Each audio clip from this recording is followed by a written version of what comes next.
just chatting a little bit off air before it started. I'm very, very excited about this.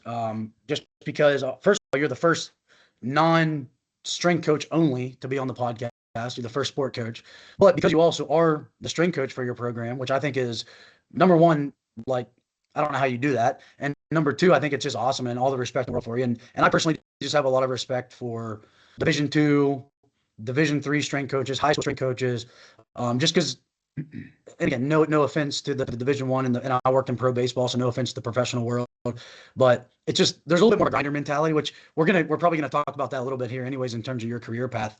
But number one, just all the respect for you taking the time out of your schedule, and being a head football coach, and I know the time that goes into that. I mean, I don't know it, but I understand.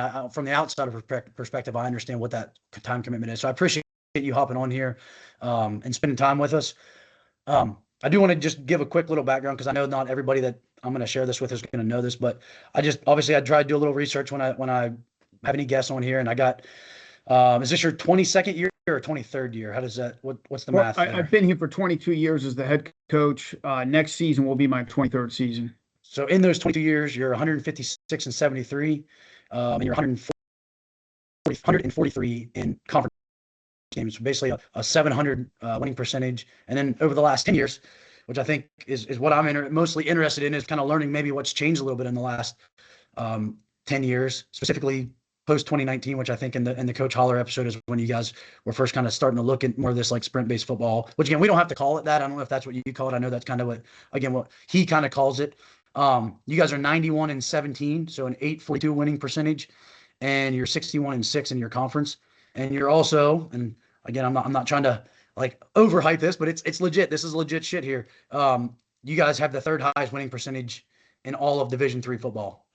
So I mean, that's something, again, everybody where I'm from, being from like the kind of that northwestern, West Virginia, Maryland, Pennsylvania, everybody's familiar with Mount Union, and it's literally you guys, Mount Union, and one other school that have the best winning percentages. So definitely a testament to something that you guys are doing right. So I'm very interested to hear what it is from the strength and conditioning side, from the player development side, but also we're going to dig into maybe some of the football stuff as well. So long intro, but thank you for being on here. Yeah, no, I appreciate it. Appreciate you having me on. What basically just take us back a little bit in terms of what and you can eventually tie this into what your current role. Obviously, I mentioned the head coach as well as running the S&C side of stuff at Randolph Macon. But take us back to like your career as a coach, as an athlete, and just kind of bring us up to speed as quickly or as in-depth as you would like to go, and kind of what your career path has been and what's gotten you to the point that you're at now. Yeah, and I don't think I've ever mentioned this before, when talking to anybody, but I think what kind of got me going on this journey is, I played high school football in South Florida, and grew up in Miami, and then moved to West Palm Beach, or a small town west of West Palm Beach, Loxahatchee, and played high school football in West Palm Beach. And one of the things that I got really interested in when I was in the 8th grade, I had a coach in the middle school that was really into the bigger, faster, stronger stuff. And that just fascinated me. So, I remember when I was a kid, I guess I was a kid, I was in middle school and high school, I subscribed to their magazine, got their magazine delivered. I think it was a monthly, issue that you got in your mailbox. And I read the book, the Bigger, Faster, Stronger book. I got all their materials, went to a clinic with my high school coach, and just got really, really interested in, the field of strength conditioning. And, at that time, our high school coaches didn't know a whole lot about lifting, about speed work. I mean, I look back at some of the stuff that I did, and it didn't make a whole lot of sense. I always think I could have been so much better if I had trained the way our athletes train today. But I just had an interest in that from an early time, and try to learn as much about it as I could. I went to Wheaton College in Illinois, so as a senior in high school, I was like a lot of kids in high school. I thought I was going to go play at a major Division I school, and always dreamed of playing at Penn State, but none of those schools recruited me. So I figured out by the end of my junior season, I better find a place to go play. And I got recruited primarily by Ivy League schools and Patriot League schools. I ended up at Wheaton because one of my best friends Went up there the year before I did. I was having a great experience. Wheaton was a Christian school, so that aspect I was really drawn to, and had a tremendous experience there. And so I played there, and the defensive coordinator there was also somebody that was really interested in the field of strength and conditioning, and introduced a lot of different ideas. And I've talked about this before. That experience was a tremendous experience, but it also got me thinking about a lot of the things that we do now. So we have changed almost every year since I've been a coach. I learn new things every year. I think the way that we'll do things next fall is going to be different than the way we did them last fall, just based on experiences and, mistakes. I think I've made a lot of mistakes, over the years, but I learned a lot at Wheaton, and, a lot of it was how to do things. And, probably the best thing about, Wheaton was the strength and conditioning program. The football program was a real point of emphasis. Like, people really, our players really bought into it, and because they bought into it, we were really successful. I think the downside to that program was we overtrained, and I just talked to, Coach Swider, who was he was the guy that recruited me there, was the defensive coordinator, took over as the head coach, and was, hugely successful there over a 24-year career as a head coach. And so he won a lot of games and did a lot of things the right way, but he's had a ton of shoulder surgeries, knee surgeries, hip surgeries. That was just kind of the mindset. It was a grinder mentality. And I've told this story many times that, my senior year, we had a really good football team, and we were getting ready to play in the national quarterfinals against Mount Union. I had carried the ball 30 plus times the week before against Wittenberg. And I think I was exhausted. I think all of our players were exhausted at that point in the year. I was a running back. And the Thursday before the Mount Union game, we were out there running sprints on a Thursday, not sprints with max recovery either. We were, essentially conditioning. And I remember, one of the coaches yelling, "This is why, we're going to beat Mount Union." And I was one of the most bought in players on the team. But by that, and I was a captain, and, really, was drinking the Kool-Aid. But by that point in the season, and by that point in the week, the only thing that I could think was, "No, coach, this is why we're going to go into this game absolutely exhausted," And so, I think that was the first really experience, my experience as a college football player, that got the wheels turning a little bit about volume and, how to take care of your athletes and how to keep them fresh. And unfortunately, we repeat some of the mistakes that, we get taught and that we experience. So I think early in my coaching career, I probably repeated and, thought I was modifying volume and thought I was, going about it a little bit different way. And I probably was, but wasn't radical enough, in my approach. And, so I think that things have definitely evolved over the years. And, I think we're getting it closer to the way it should be done now that, we've had a lot of opportunities to, or I should say, I've had a lot of opportunities to make some mistakes. But that's sort of, how we got to where we are right now.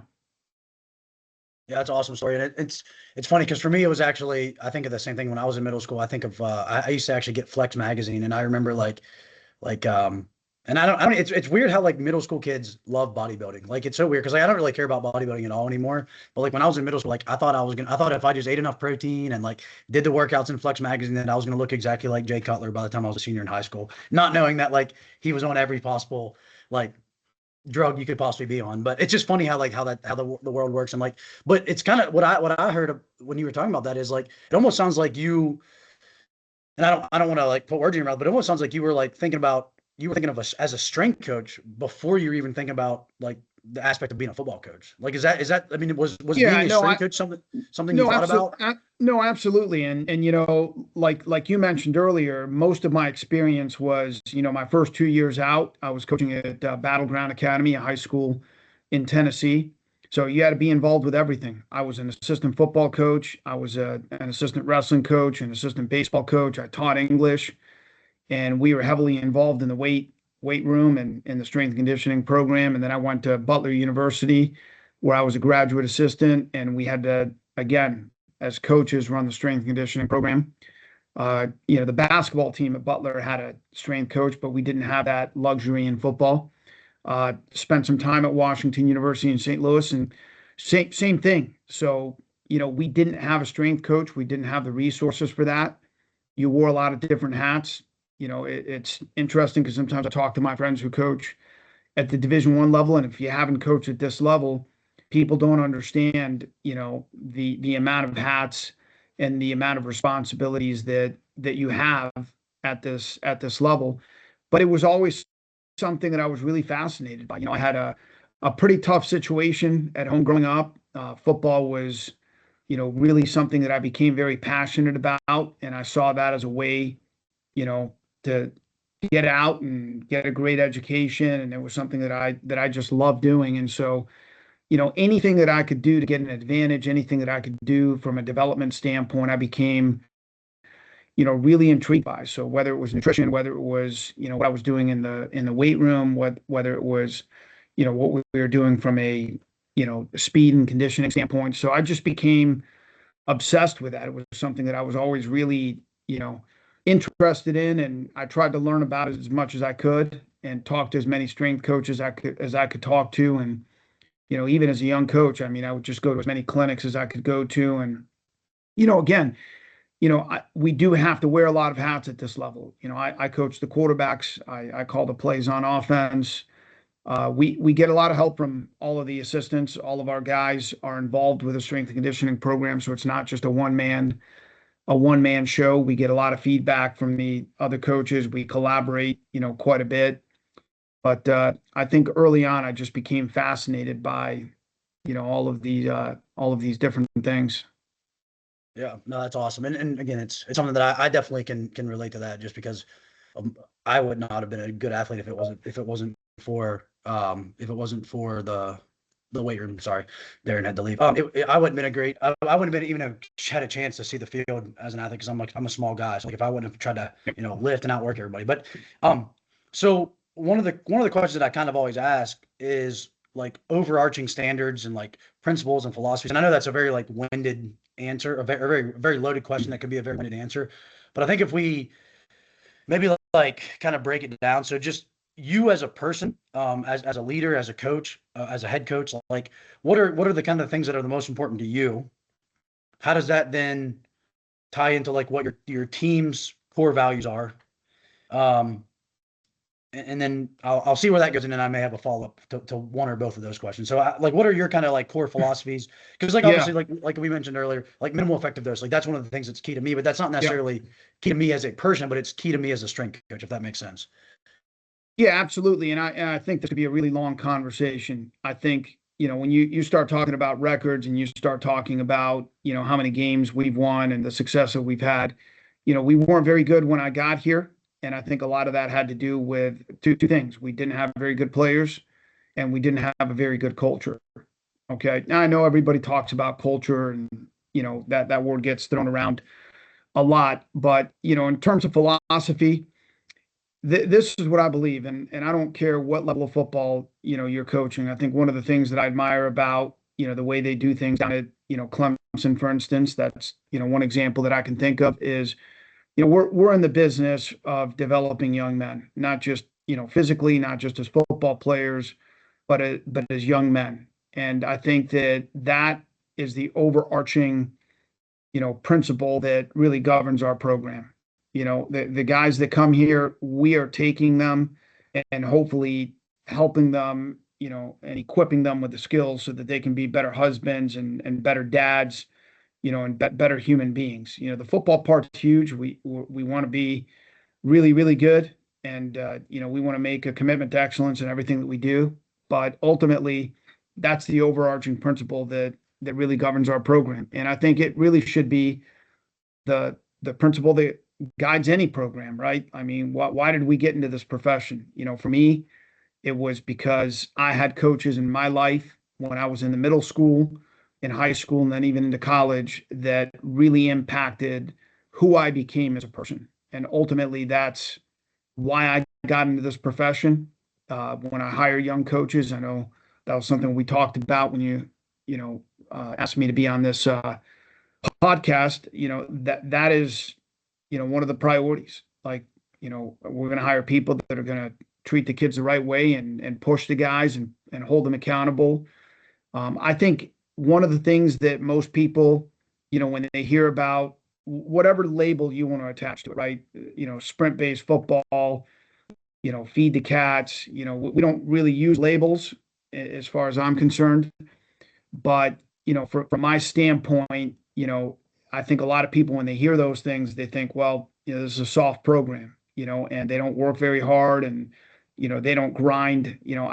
First of all, I hate the term grind, right? Because I come to the office and I get to coach football and I get to be out on the field or in the weight room with our players. Are there aspects of this job that I don't love? Absolutely. Every job's got those, components, but I can't remember the last time that I woke up in the morning and said, man, I've got to go to the office and grind. This is not a grind. Guys that lay bricks, guys that,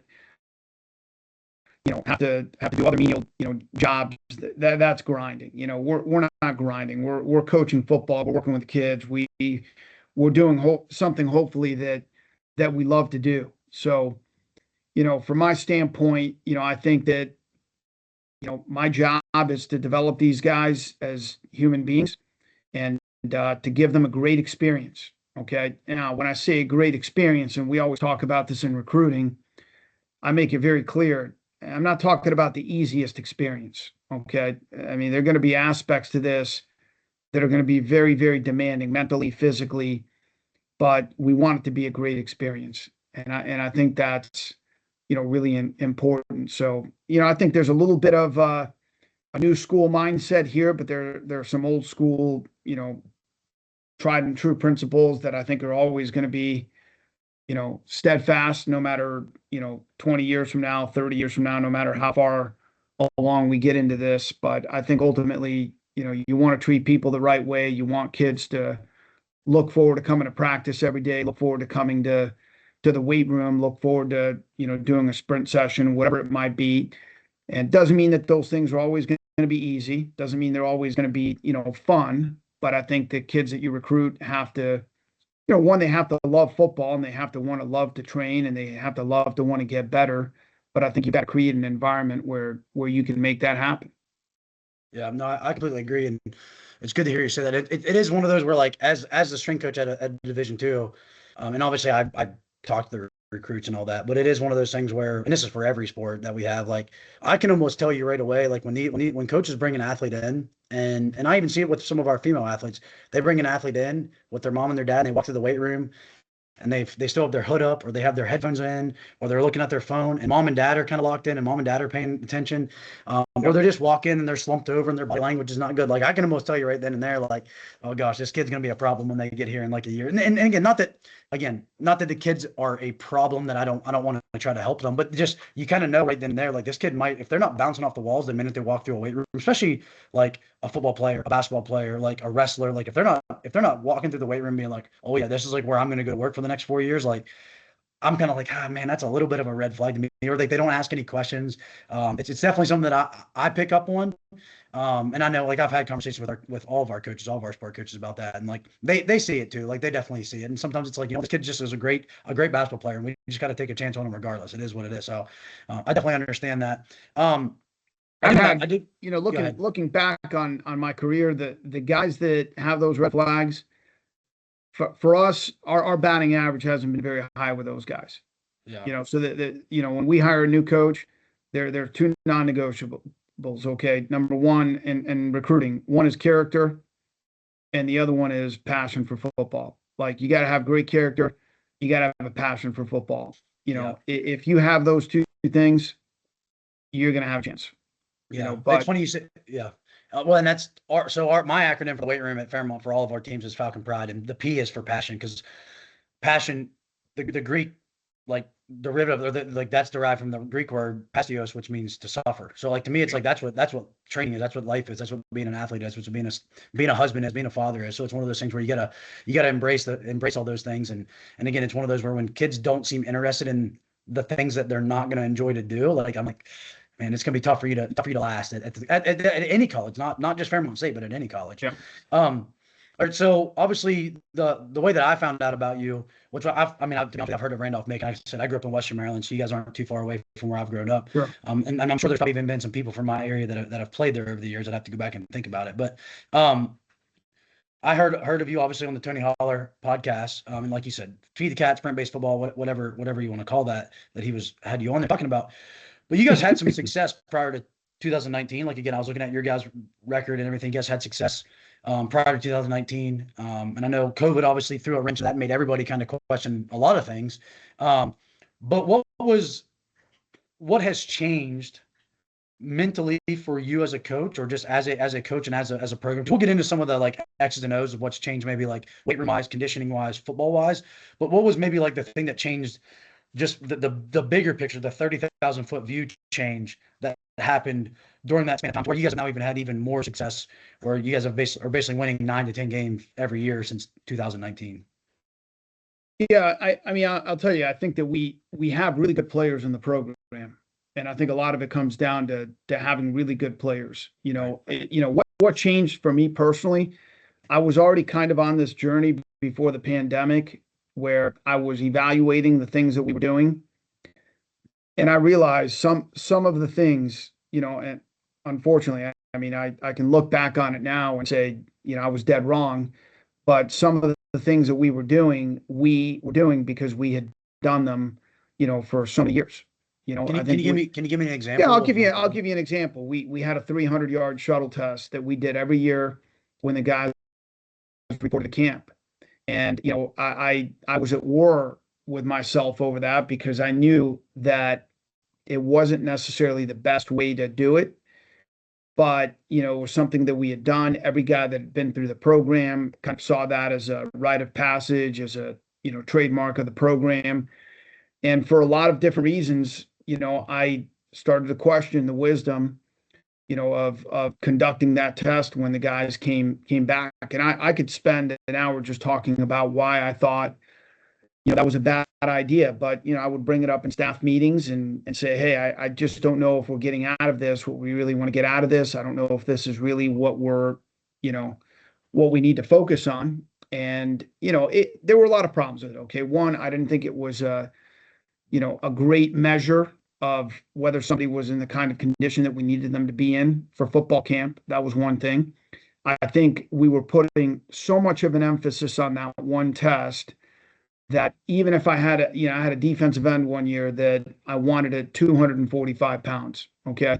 He reported to camp 20 pounds lighter just so he could run a better shuttle time, and it was like, no matter how much I told that kid, I'd rather have you run a slower time, okay, than and come in at 245. It just didn't register with him, Yeah. It was one of those things where guys would come into camp and, man, if I make the 300-yard shuttle test, then I've arrived. Like, there were so many other things that were important, but, we weren't going to take the chance of doing a 1-rep max on the bench or on the squat, on the first day of camp. And so this was the one thing that we could do.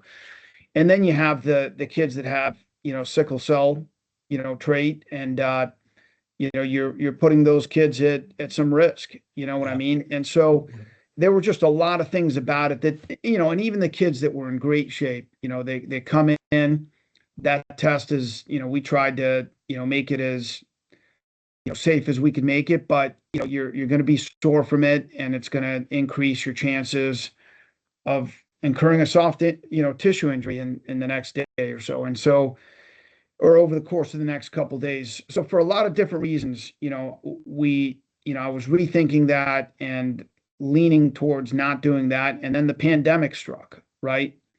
And, during the pandemic, I spent a lot of time talking to, so many different strength coaches. If there's one thing that we had during the pandemic, it was time.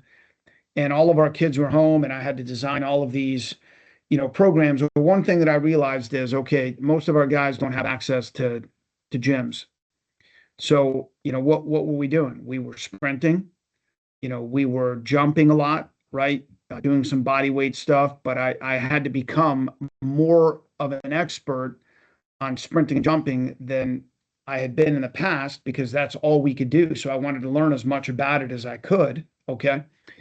And, and then the thing that the kids kept reporting back to me is, Coach, I feel better than I've ever felt. Like my body feels great, And so I had to, kind of rethink that. Then the guys got back on campus in the fall of 2020. And of course, there were no conditioning tests. The NCAA outlawed them. And what I found is, we were able to gradually ramp our guys up. We weren't going to do anything stupid after they had been home for a bunch of months.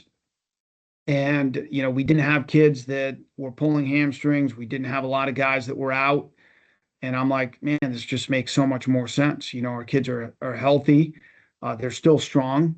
We weren't, chasing numbers because I had decided even before the pandemic that, doing a 1 rep max on the back squat and, doing some of these things didn't always make a whole lot of sense for kids that were already at a certain, level. So, we still prioritize strength. We still do, bilateral and unilateral, lower body movements. I mean, we're still, we still power clean and hand clean. Not everybody does that, but I think that, one thing that really changed for me is I think that, probably around 2015, 16, 17, my thought process was everybody's got to be able to squat. Everybody's got to be able to clean. Everybody, and I was going to fit them, into that mold.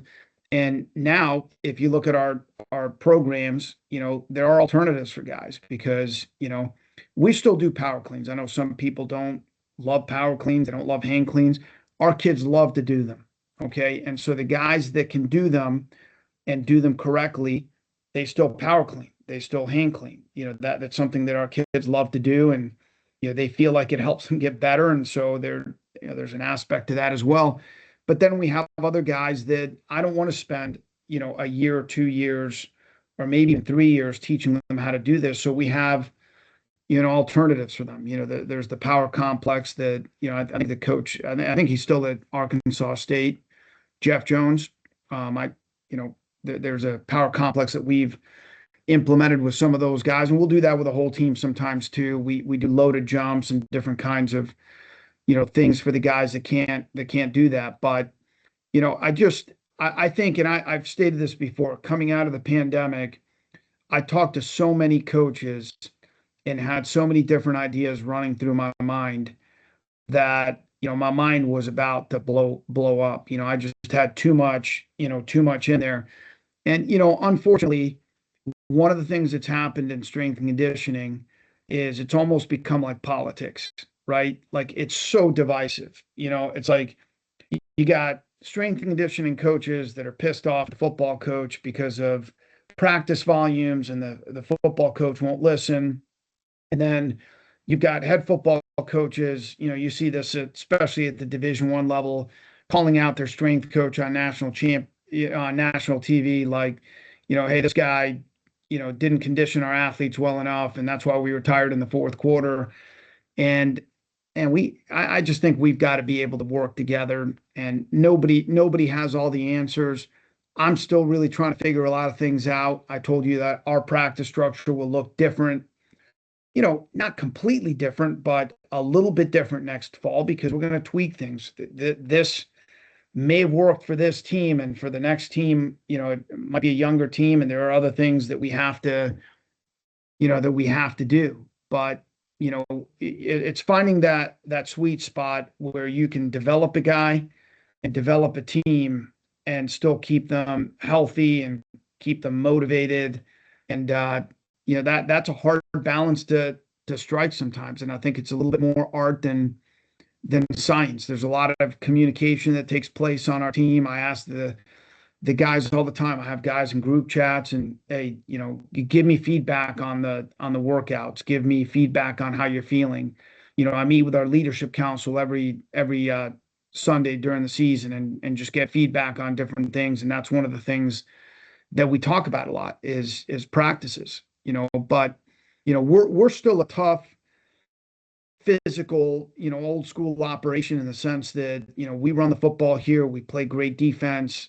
I don't think that any of the teams that play against us would describe us as soft. I don't think that's the perception out there, but I do think that we try to be smart in terms of how we approach things. Right.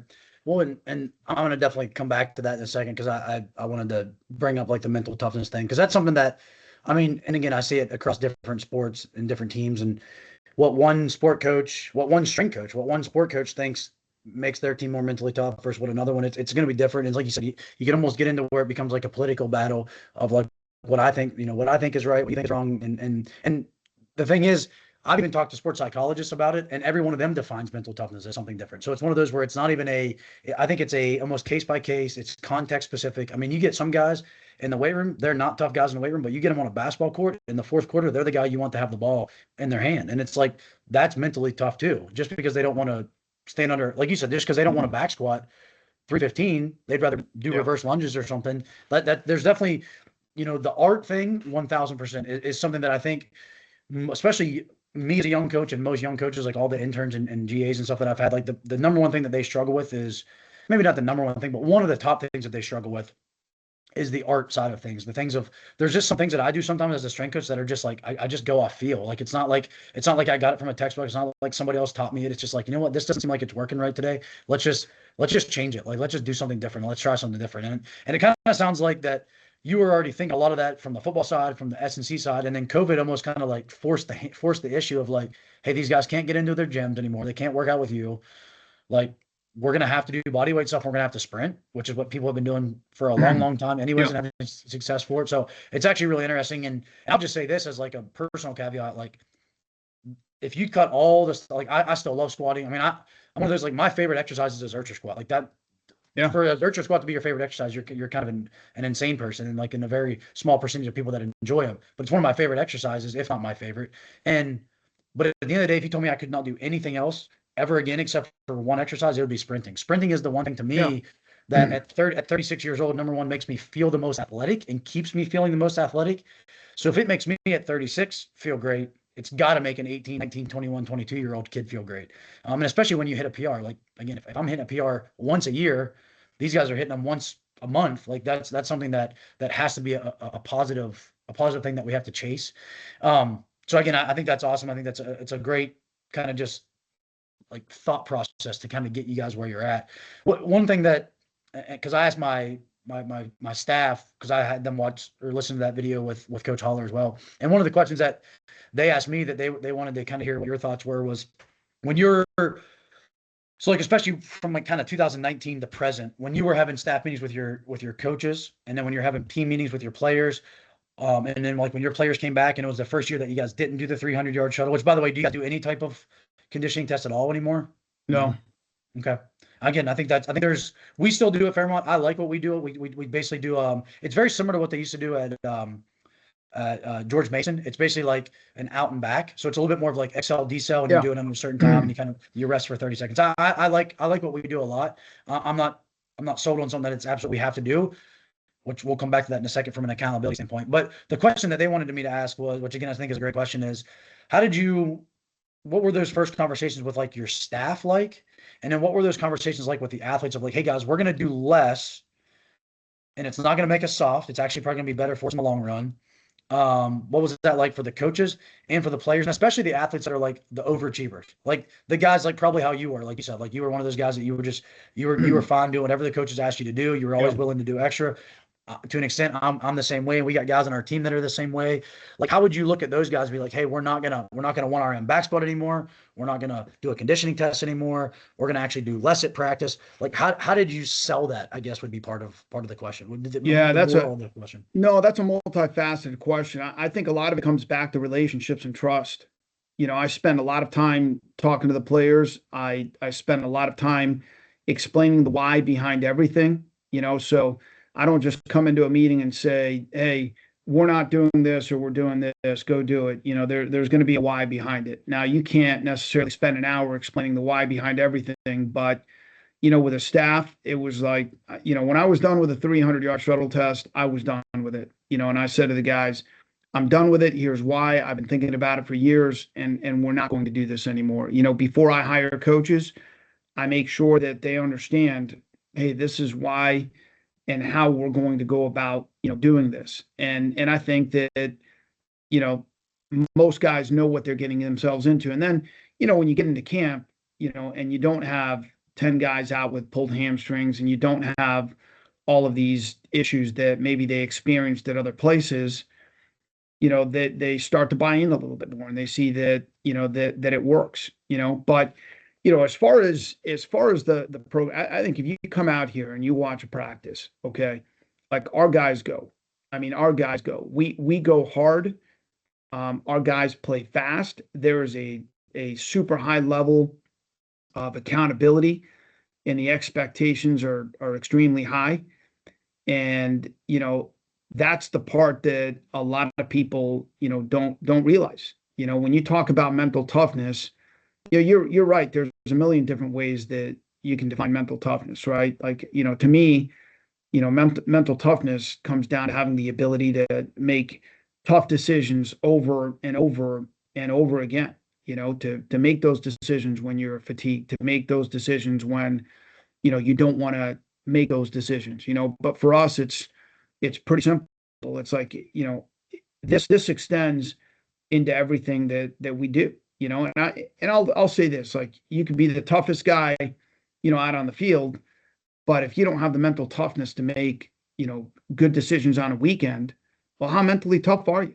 You know what I mean? If you're going to walk into a, fraternity house on a Saturday night and do stupid things just because everybody else is, doing those things, well, how tough are you really? You know what I mean? I think tough is treating people the right way. I think tough is, consistently doing the right things day after day after day, when nobody's watching, Right. because it's easy to go about things the right way, when the coaches are watching or when your teammates are watching, Yeah. So, that from my standpoint, we used to do the physical punishment thing. All right. You're late to something. Now you're going to go do up downs, or, now it's pretty simple. If you're late, you're not going to play.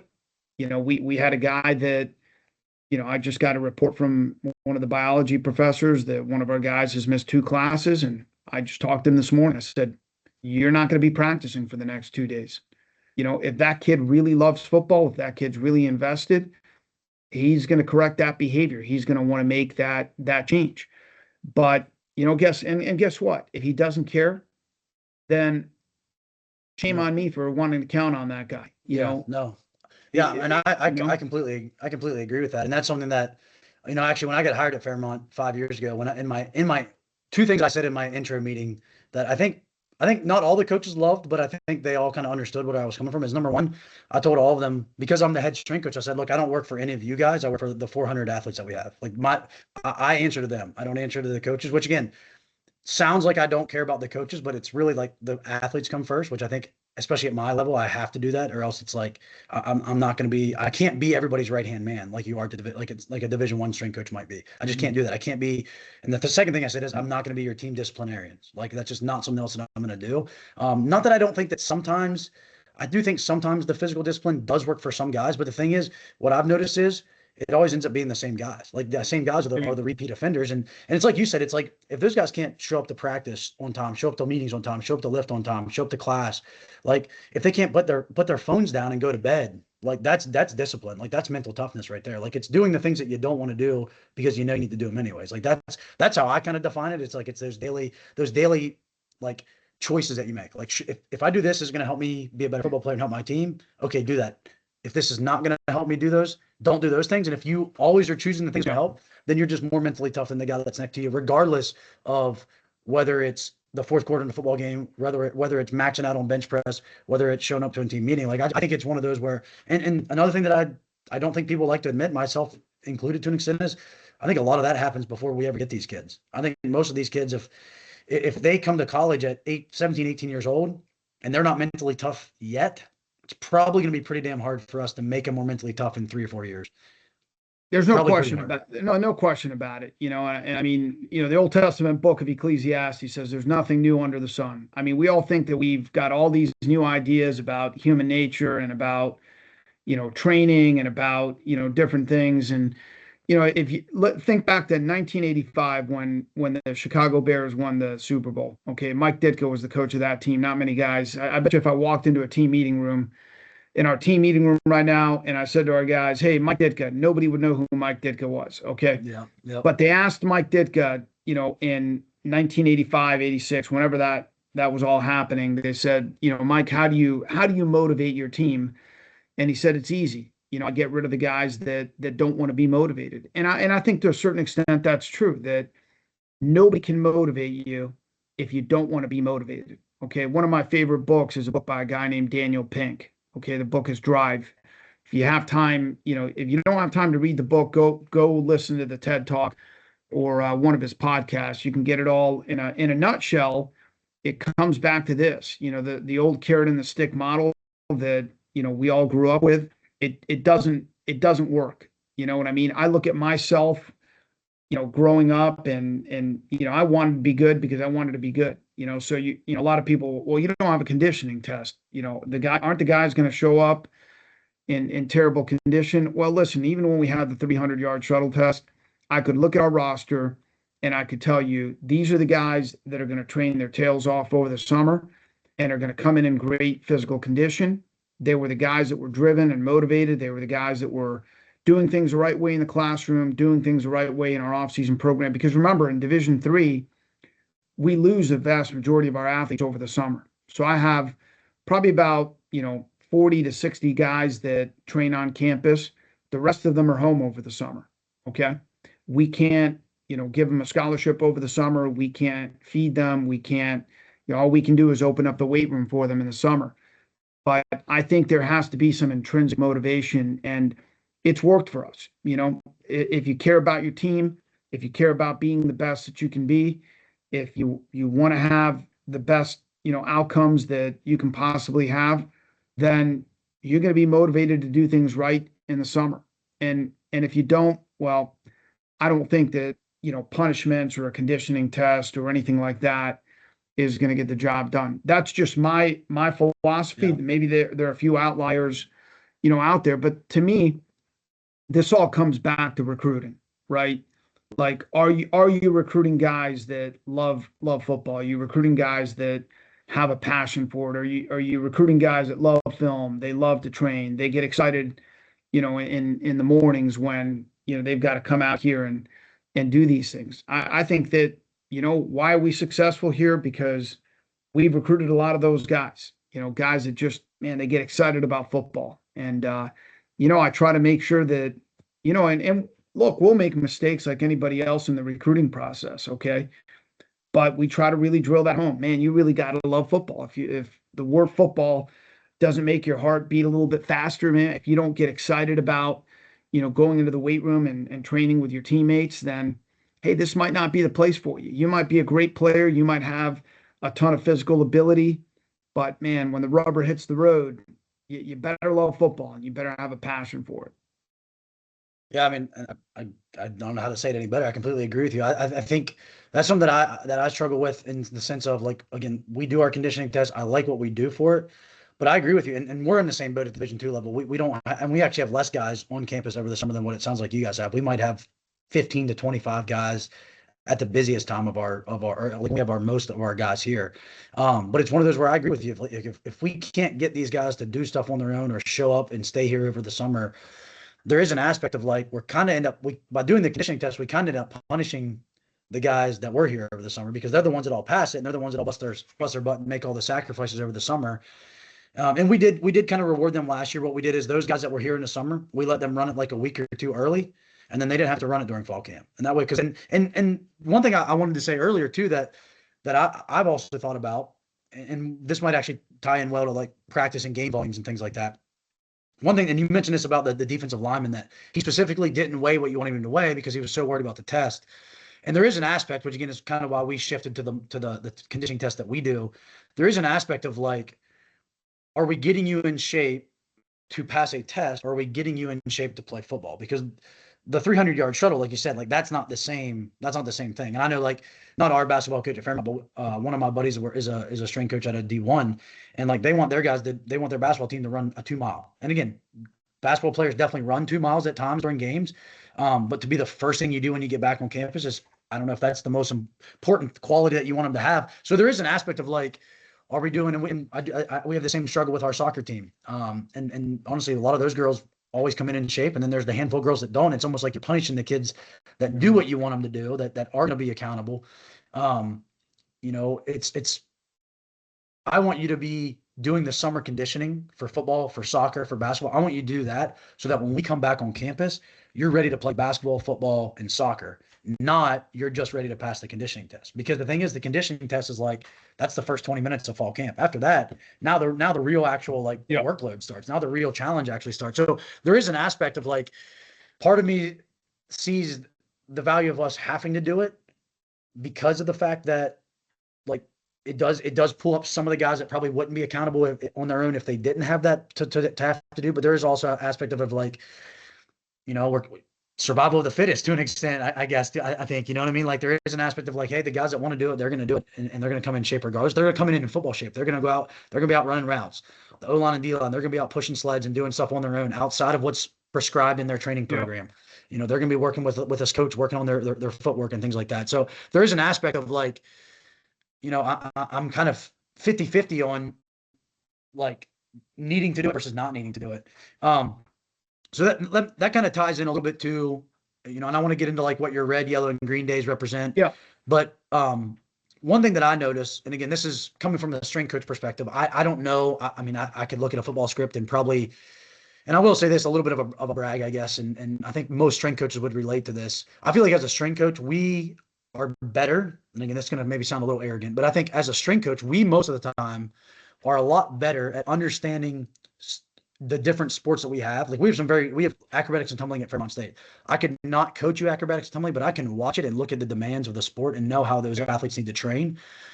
I played baseball, I played basketball, I wrestled, I played football. So I can definitely tell you and understand those sports.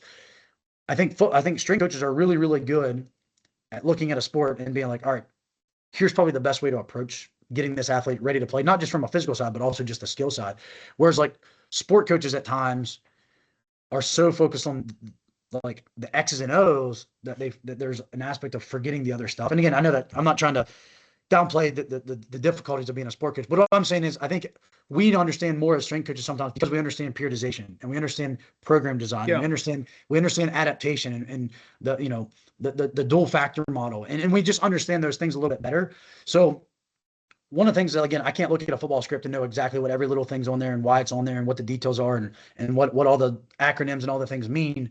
But when you think of, and again, what my point of saying all this is, we at Fairmont, we've had GPS trackers the last 2 years, which has been great. It's been very eye-opening. Again, especially for me as a strength coach, it's been very eye-opening because I am very sprint-based. I think that's our number one quality that we want to train is getting every single guy on our team faster and more powerful, regardless of position. And we've done a great job of that for the most part. But there is an aspect of like football still requires a certain amount of workload. Now, the argument could be made, which is what I'm kind of interested in hearing your opinion on, is how much of that workload is absolutely essential and mandatory to be better at football, and how much of that is a term we used in baseball was eyewash, basically fluff. Like how much of that is fluff? How much of that is like, how much of practice? And again, you can only speak on your guys' practice, and I don't know all the details. I don't get to go to practice very often, so again, I can't even speak on Fairmont State football practice. What I can speak on is, I know when I played football, there was two phases of football that I liked. So I played inside receiver and I played cornerback. I love one-on-ones because it was me, and usually I got to go against my best friend he was either the receiver and I was the DB, or he was the DB and I was the receiver. I loved one-on-ones, and I loved live team, good on good. Those are the only two parts of practice that I thought, number one, made me better and that I absolutely looked forward to. Everything else I thought was a waste of time because I didn't have to try. I could just jog around. I could goof off. I could not pay attention. And it's one of those where I was a hardworking, tough kid, but it's like, I feel like when we were doing 7-on-7s, I feel like 7-on-7s pretend football. it's flag football. Like it's a weird thing. I feel like some of the indie periods, like where I'm just backpedaling to an invisible opponent. Like I don't actually have to guard anybody. Like again, that's not me. Like I don't coach football, so like I don't want to say that those things aren't beneficial. I think there's benefit to them. I just wonder, the point I'm trying to get at is how much of what you changed, kind of especially in the last from 2019 on, how much of you from what you changed in practice has boiled down to let's just do the essential. What are the main essential things? Because I'm going to ask you this from a training standpoint, like an S&C standpoint. Yeah, this is good. This is good stuff. I mean, we could dive into a lot of different areas here, and as you're talking, I'm thinking about a lot of different things. So let's go back to what you said originally. Okay, that you're looking at the skills, in every sport, and you can sort of, watch these different things and say this is what this athlete needs and this is what this sport needs. I think this is somewhat of a problem now, is that especially if you're a Division I coach, and I'm not being critical. One thing I want to make clear: I don't have all the answers. Okay, I don't think that I know exactly the right way to do things. I'm a curious guy. I'm gonna, man, we might talk again in 3 years, and I might be doing some things completely different, right? So Absolutely. I don't ever want to be critical of what anybody else does, but I do think this happens. Okay, when you're a Division I coach, sometimes you tend to be a specialist, okay, and you kind of get pigeonholed into doing one thing. You coach the corners, and so that's all you ever do, for your entire career. You coach corners, or you coach safeties, or you're a defensive backs coach, or you're a defensive guy. Okay, I think one of the advantages, that, like for instance, I had is, I had to coach different sports. I had to coach different positions on offense. I had to coach, different positions on defense. I played both ways in high school. When I coached high school, I was coaching offense, I was coaching defense. My first college job was as a defensive backs coach. I stayed, on the defensive side of the ball for 5 years, and then I transitioned to the offensive side of the ball. So I've coached defense, I've coached offense, I've coached special teams, I've coached different, positions, and I think that really helps. I've run a strength and conditioning program, so I don't claim to be an expert on any of those things, but I think that and I was telling one of my coaches this the other day. Sometimes, if you're a Division I head coach and you've been on a certain track your entire life and you've never been involved with the weight program, I don't know that some guys are as well equipped to have those conversations with their strength coach, and that's where I think a lot of the miscommunication and the guys just not being on the same page and being aligned comes into play. Does that make sense? Because there's just a constant sort of like the strength coach is like, this guy has no idea what we're trying to do here. And listen, I've heard stories. I've got buddies that the strength coach is told by the head coach, I want every single guy to put, whatever, I'm just throwing numbers out, 50 pounds on their bench press. And if you're not doing that, then you're not doing a good job. Well, I mean, we both know that's not necessarily the best way to go about it, right? And so you're kind of gaming the system and trying to give the head coach what he wants. And, what's the first thing we do when, we lose a game? Well, we got to point the finger at something, right? Well, we didn't condition enough during camp, or this didn't happen, or that didn't happen. And, that maybe that's the case, but, maybe not. Maybe there are other factors. Maybe a kid just dropped the ball, and maybe that kid was out on the jugs machine taking 500 reps every single day, and he just dropped the ball. It just happened. Okay. So, for me, probably the biggest thing that that we've tried to do and that I've tried to do is ask the question, like, why are we doing this? And in our staff meetings, you just mentioned 7-on-7. Okay. We don't do 7-on-7. We do it in the spring because the rules in Division III are very restrictive, and we are not allowed to do 11-on-11 stuff in the spring. Okay. We can do a limited number of days in pads, and we still can't do 11-on-11 stuff. So we'll do a little bit of 7-on-7 in the spring. When we get to the fall, we will do, I think, 2 7-on-7s that are 2-minute periods where we're marching the ball, down the field, because those periods tend to be sloppy if you get everybody in there and it's kind of chaotic. But we don't do 7-on-7, and we haven't for years. And there's a lot of reasons why we don't do 7-on-7. You mentioned one of them. I don't think it's realistic in terms of, what the quarterback is going to see on game day. One big reason why we don't do 7-on-7, I think the wear and tear on those skill guys during camp is tremendous. And Yeah. I just don't think that the juice is worth the squeeze. But even this morning, we were having a discussion, and people are going to think I'm an idiot for saying this, but we're talking about one-on-one pass rush. We've had more guys get hurt doing one-on-one pass rush, even though we emphasize to our players, do not bull rush. We want to make this drill as safe as possible. Well, I think that since 2021, and there may be more, we've had very few ACLs, but, you're going to have ACLs. You're not going to be able to prevent every injury. And I think we've had 3 of them during, a one-on-one pass rush. So we were talking about it today. I asked my O-line coach, D-line coach, what about one-on-one pass rush? Well, neither one of them like it. Then we have another guy that played O-line in college, and he's like, I hated one-on-one pass rush. So, it begs the question, well, why are we doing this?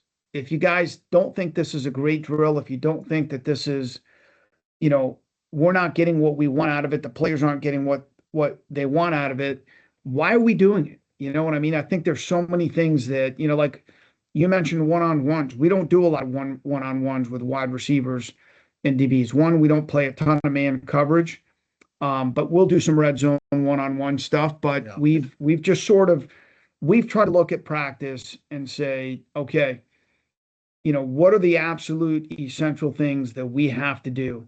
Okay. And how can we pack those into a practice? And I think there's a lot of ways to get, good work. You're asking me about the red, yellow, and red days. Like during football camp in the preseason, we'll go 3 days on and a day off from practice. Now, what people don't understand, they're like, oh, the whole day off, man, it's like, you guys aren't doing anything. That's nonsense. On that 4th day, we let the kids sleep a little bit longer. Okay. We practice early in the mornings here we're in Virginia. It's extremely hot and humid during the month of August.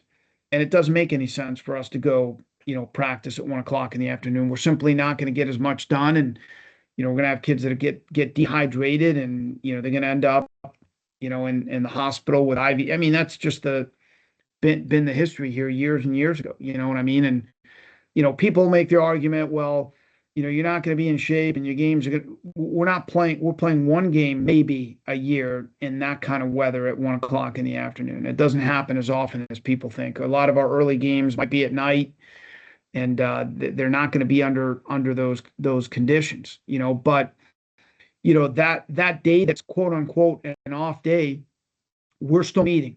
We're still doing a couple of walkthroughs. There's still a lot of there are a lot of ways to accomplish what we want to accomplish without necessarily going out there and pounding on each other for 3 hours. I mean, look, one of the dumbest things, and this I will be critical of, the NCAA, they keep modifying, at first they did away with 2-a-days, which I thought was great. We never, when I was a player, we did 3-a-days, and I never felt as good as I did that first day when I came into camp. So that was smart. We did away with 3 days. We eventually did away with 2-a-days.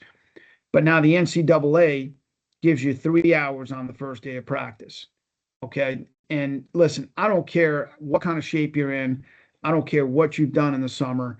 You're not ready for a 3-hour practice. First of all, we never do a 3-hour practice, but that, to me, that's insanity. You know what I mean? How the, NCAA can say, well, 3 hours, that's crazy to me. Even if an hour of that is a walkthrough, for a kid to be out there on his feet for 3 hours on day one is just, insane. So I think that for me, it's just really come down to, all right, we're going to do this. Why? Why are we doing this drill? Like we talk about every single drill, just, especially in the spring, when we have a little bit more time, we're evaluating literally every single drill. Like what you were talking about, why am I backpedaling? Why am I just backpedaling here on air? Like we're going to ask those questions in staff meetings. Like, every drill has to have some kind of a correlation to what we're seeing, on Saturday afternoons, and if the drill doesn't correlate with what we're seeing on Saturday afternoons, then we're not going to do it. I'll give you an example. Like years ago, I'm watching, practice tape with one of our coaches, our offensive line coach, and the offensive linemen are going over agile bags. Okay. And I asked him, I said, hey, why are we doing this? Well, it's a warm up drill. And I'm like, okay, I get that. Now we've got, an hour and a half of practice, and we're spending, 10 minutes of that time, doing, agile bag drills with offensive linemen. I said, wouldn't you rather take that time and work on, kick sets? I mean, you're always telling me that we need more individual time for the offensive line. So why don't we try to marry up what we're doing with what actually, happens on the football field? Does that make sense? Now, there's certain things, we sprint every day before practice.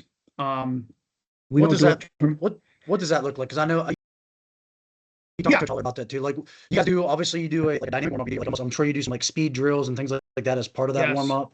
Yes. And then what does that sprinting like? And you're saying sprinting, but for sport coaches, I think sometimes sport coaches hear sprint and they think of that as conditioning. But as a strength coach, I hear sprint, and you're talking about speed development.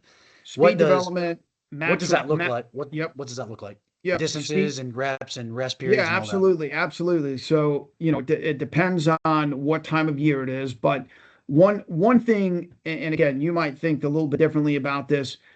I like to do things that we can do year round.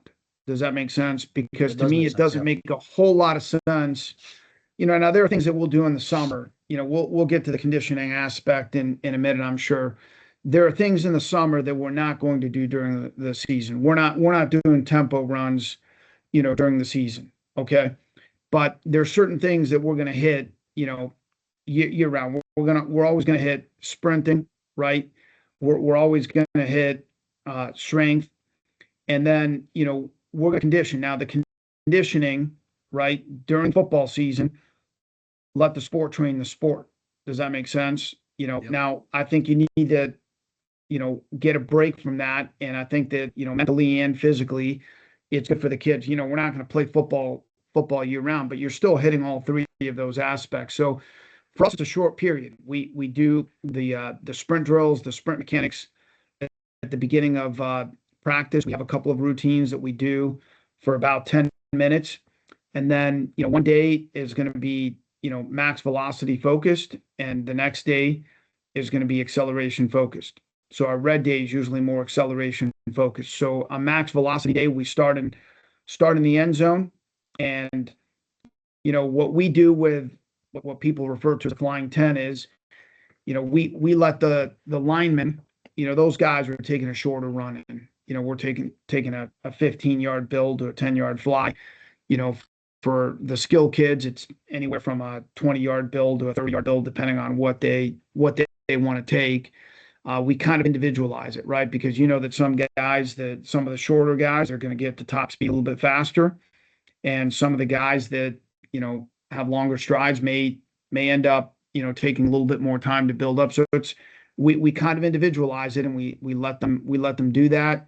We start in the end zone, we blow the whistle. We have the guys organized into groups with guys that are, about their speed and ability, but it's not a race. We tell them all the time, you're doing this, on your own, because I want a kid to feel, comfortable, at the speed that he goes. And so we're watching as coaches, and, I'll stand there on the side and I'll watch the guys run, and you can tell almost immediately, how tired or fatigued we are. And sometimes, we need a little bit, sometimes it'll be 3, sometimes it'll be 4, it'll be a max of 4. Sometimes, the guys come out and they're like, boom, the first one, you're like, man, that looked pretty good, and then they run another one and wow, that's great. All right, we're done. Go put your pads on and throw your helmets on, and then we get right into practice. So it's not a real long period. We don't have the money for the catapult or the GPS stuff.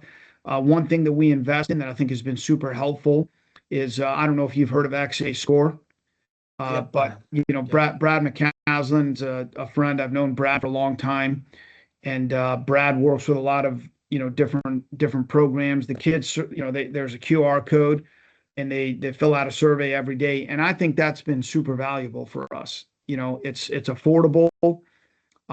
It's remarkable how accurate. And somebody asked me about this, and I was talking to Brad about this. There's a sleep score that the kids get.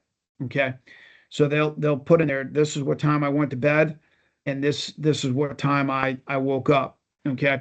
And one of the things that I thought was really interesting, I was talking to Brad about this. He asked me about the accountability, when it came to that. Well, to me, the only accountability that really exists, if you want to get out of it, what you really want to get out of it is making sure that the kids fill it out and fill it out on time. Make sense? So if we say it's got to be done by, 7 a.m., then it's got to be done by 7 a.m. Okay. But as far as, the accountability piece, I want a kid to be honest when he fills that out, So, for me, like if a kid slept 4 hours, it's not, hey, why did you sleep 4 hours? What's wrong? It's, hey, I noticed that on the XA Score deal, it says you only slept for 4 hours last night. 98% of the time, okay, it's coach, I'm having a real hard time sleeping. You know what I mean? It's really hot in my room, air conditioning. All right, man, let's put a work order and let's get that fixed. Okay. Or, hey, coach, I got this issue going on at home, and man, my mind's just racing, and I have trouble sleeping sometimes. So I can, talk to them about, supplementation, and I can talk to them about, some of the mental health stuff. And, we spend a lot of time talking about, routines and how to maximize that. But I don't want it to be, a punitive thing where, kid, when he's filling it out, says, man, I better put that I went to bed at, 8 o'clock last night because coach is going to be up my rear end if he finds out that, I didn't sleep very well last night. Does that make sense? I think Oh, yeah. a lot of 100%. it's just creating an environment where, you can have, honest conversations. And hey, listen, we have consequences when guys don't do what they're supposed to do. And, there's discipline here, and there's, I tell the guys all the time, you got the freedom of choice. You don't always have the freedom of consequence. Right. And so, there are definitely consequences when guys don't do things the way they're supposed to do them. Okay. But the conversations they're crucial in my opinion, in terms of, being able to move guys, forward. If they're honest with you about what they're doing and how, guys gaining weight, you shouldn't be gaining weight. Hey, let's have a conversation. What's going on? What are you eating? Are you keeping a log of things? Where are you struggling, and how can I help? And hey, at the end of the day, with some guys, it's like, look, I'm going to do everything I can to help you. Now, if you want to play, these are the things that you have to do in order to get on the field. Right. Right. What I mean, aside from like playing time, I mean, what are some of the consequences? Like, how do you guys handle it? Because that's something, again, as a strength coach, I'm in, like, I'm always in the weird position where, like, I'm not anybody's team disciplinarian. But even if guys or girls are disrespectful, or they leave stuff in the weight room, or they take stuff from the weight room that they weren't supposed to take and it doesn't get returned, like, or if I was a sport coach, like, what are some other ways that you guys have found that it does work to have some sort of discipline action that isn't physical but does work, other than maybe just taking playing time away? I mean, you just take practice reps away, or yeah. I mean, I think whatever the consequences has to fit the crime. Okay, right. So hey, I'll give you an example. You're gonna miss study hall, or and we don't have guys miss study hall. Guys a couple of minutes late to study hall. Okay, I'll see you Saturday morning at 6 a.m. and you're gonna come in and you're gonna study for 2 hours. Okay. A guy can't sign in on time. Okay. The check-in time was 8 o'clock in the morning. All right. For the next week, you got to check in by 7 o'clock. Those are just examples. I mean, those you're almost punishing them by making them be better at what they mess up to an extent. Yeah. And I don't look at it as I don't and again, this is just semantics, like punishment. Right. Call it what you will. I know what you're going to I say. don't call it. I don't Consequences. call it Yeah. punishment. I just, it's like, Yeah. hey, there are natural consequences. You know what I Right. mean? Like Right. Right. Right. Right. you make certain decisions, and there are going to be natural consequences. I'll give you an example of something that and again, people might think this is crazy. Okay, like a guy when we are doing bench in the weight room, like you get the reps. We tell the guys like you're not coming in there and failing. If you are failing, I don't love percentages. I tell the guys we use percentages as a guideline, Yeah. and but you have to be able to know what your plan is that day. Okay, the plan may change when you get into the weight room because maybe you had a bad night of sleep, maybe you're not feeling great, and you got to adjust that plan. So I give the guys a lot of latitude with that, but one thing that we'll do is if you're benching, you miss a rep and you're just careless, we're not focused. Hey, you've got to go do 200 perfect push-ups. Okay. And then you got to come back Saturday morning and redo the workout at 6 a.m. Yeah. That to me, that some people may not like that, but Yeah. I'm like, look, to me, it's a lot. It's a big deal if you come in there and you're missing reps on the bench. Now that's a safety thing. You know what I Right. mean? Now that's a focus thing. Now that's you want to talk about discipline.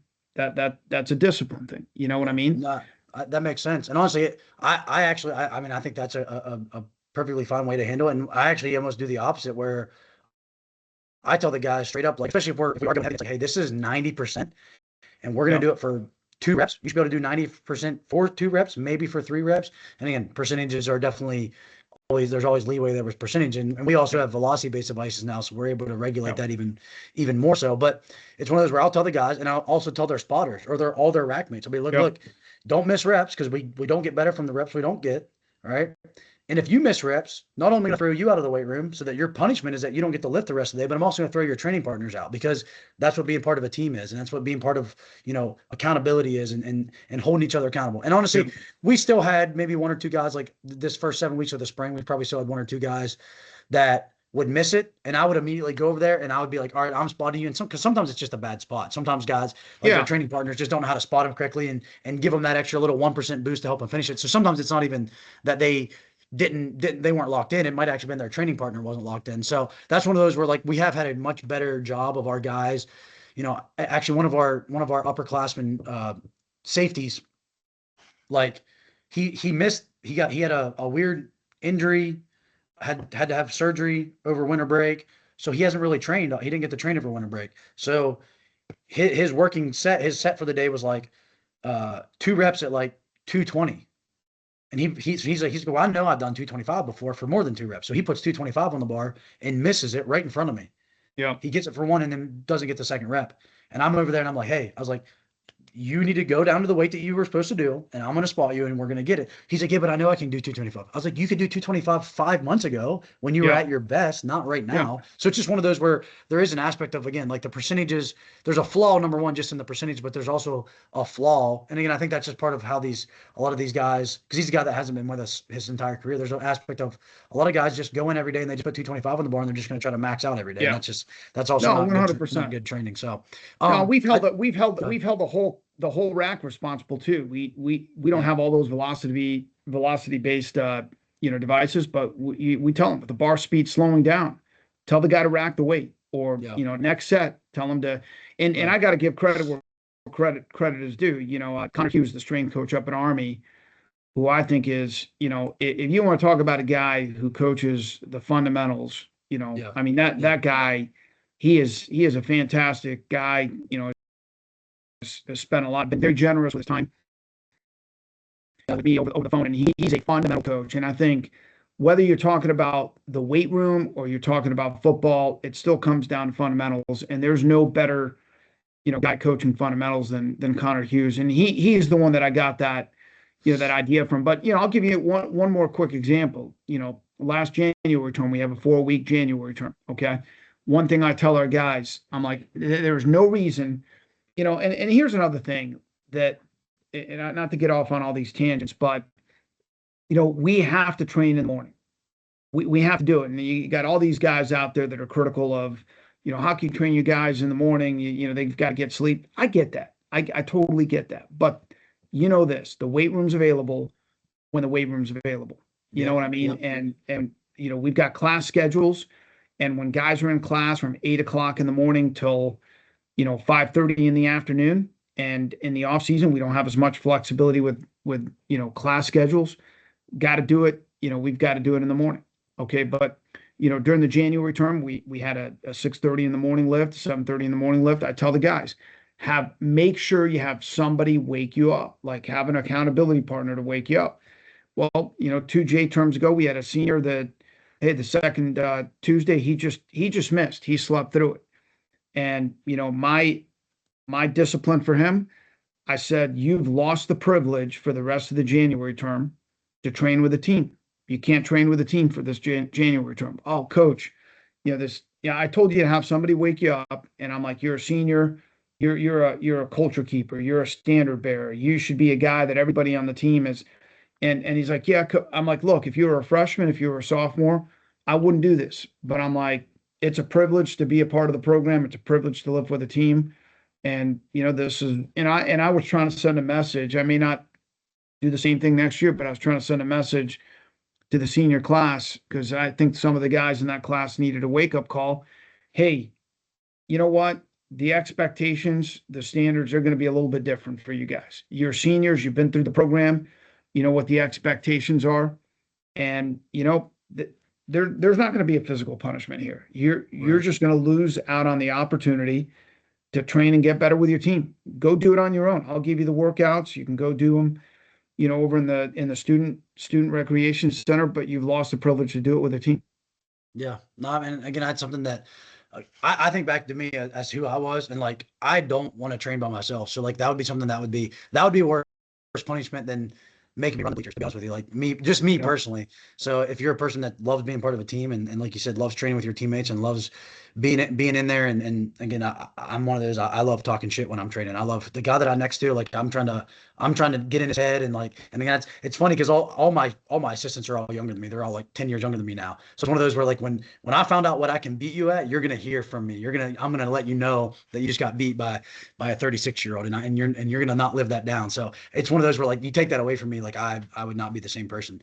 I do want to go back because again, I'm thinking about how, again, we have the GPS data now. So I'm trying to think about how, again, as the strength coach, how I could maybe help monitor what we're doing from a practice volume standpoint and intensity. Cause again, that's another thing too, that intensity and volume are always they're not always easy to understand in football practice. And I think one of the examples that you said is like 7-on-7. Like you think of 7-on-7 because there's no collision, there's no lineman, there's no like really clanging and banging, especially if it's like just in helmets or just in uppers or something. You think of that as being like a low intensity phase of practice because there's no collisions. But you actually probably end up seeing the highest speeds in that because the field's more open, the quarterback has more time, right? Guys are kind of on an island a little bit more with each other, so they're actually maybe straining a little bit harder in that phase than they would be in another phase. And I can't guarantee that that's the case all the time, but that's just an assumption that I would have to make. And again, I think back to my own playing career of like 7-on-7. Like I said, it was fake football. It was one of those where like if I don't have to block, like again, I played inside receiver. If I don't have to worry about blocking somebody and I can just go run my route, I'm going to run my route twice as fast as I would have if I didn't have to worry about that. But what are on your red? So again, green days they're your go days, correct? Yep. Yellows are kind of your moderate days, and then red are your like lighter days. I'm going to use the word lighter, even though if that's not exactly how you guys define it.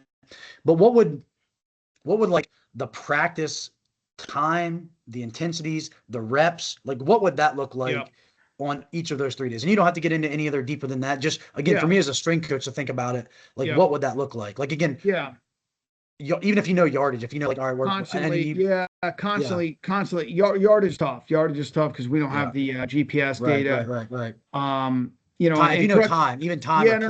Correct me if I'm wrong. Like, for most coaches that I talk to that have the GPS data, they're telling me the guys are hitting their highest velocities either in that pre-practice sprint period or during a 7-on-7. I remember going out to the Denver Broncos a couple of years ago and talking to their trainer, Bo Lowry, and he told me that when they were at LSU, a lot of times what he would have to do is take the guys later in the week on a Thursday and have them run on a separate field just to get them to hit 90% plus of their So max that's velocity happening. because That's they weren't happening a hitting lot. that during the Yeah. week. Yeah, that happens a lot because, and that's the other thing too is like, and this is something again from a strength coach perspective, like we think of intensity at practice as like collisions, which is definitely a factor. But in terms of the actual speeds, I mean, you look at the average speed that like our skill guys hit in practice. Some days, like we honestly, we had probably one of, if not the fastest running backs in all of Division II football this year. He has now moved up to the Division I level, an absolute freak. But most practices, he's hitting 3, 4, 5 mile an hour less than what he hits in the games when he's like actually on a breakaway touchdown run. Yeah. So it's one of those where that's another thing too is like a lot. What I've noticed is, and again, this isn't. I'm not trying to bash football practice. I think it's something that is good to know this. I would say that 75 to even up to 90% of football practice is occurring at sub game speeds, which Oh yeah. I don't know how you always make that better. But it's definitely something that I think there's, again, let me let you answer the question and maybe you'll kind of help me think that through. 'Cause Yeah. again, a lot of this is me thinking out loud. But what would be like a number of plays, a number of reps, a number of live reps? Like what would that look like on a green, yellow, Yeah. or red day? Yeah. So, when you say live, we're not tackling live in practice. Okay. So that would be extremely limited in preseason. Okay. And that's just me and that's what's worked for us. But Right. I'll say this. Okay. When we start out camp, okay, and I have all the spreadsheets on my computer, and it's a little bit different every year. That those first three practices, it's almost embarrassing how little we do. Okay, because I think that and I'll point back to two things. Like everybody thinks, man, this is such a new school approach. Bill Walsh, the head coach of the San Francisco 49ers, if you read any of his books, he was one of the first guys that talked about this. He spent like a ridiculous amount of time, and the guy was a very cerebral guy. He thought through everything, but he went into painstaking detail on how to design preseason camp, how to design practices during the season. And the one thing he always cautioned against is he's like, there are two times of the year where you have to be really cognizant of volume. One of them, everybody knows it's the end of the season because everybody's beat up, and most coaches do a pretty good job of that, right? By that point in the season, everybody's tired. The coaches are tired, the players are tired, and it's just kind of no brainer. Like we got to dial things a little bit back. But the period where I think most guys missed the boat, and Bill Walsh pointed this out, was in the preseason. That's when you guys can get to that point of no return. And I often say, that first week, with coaches at any level, I don't care what level it is, it's let's effing go. That's week one. Okay. Week two, it's like, man. And to your point, I've been on staffs where it was like, man, we're a little bit beat up front, so let's do more 7-on-7. Well, then the skill guys get beat up, right? And it's like, it's like a cycle. Week two, it's like, man, you know what? We might have done a little bit too much during week one. Let's maybe dial it back a little bit. Then you get to week three, which is the week that everybody's preparing for game one now, and everybody's like, man, let's just get to the game, right? I mean, I almost, for at least in the early part of my career, it almost always followed that pattern. And a lot of the coaches that I've talked to, say the same thing. You ask me what changed for us. I mean, in 2019, I'm looking at the sideline during preseason camp, and we've got like a ton of guys standing over there, and I'm calling all of my friends and saying, hey, how many guys do you have out? How many guys do you have on your injury report? And it's a ridiculous number of guys.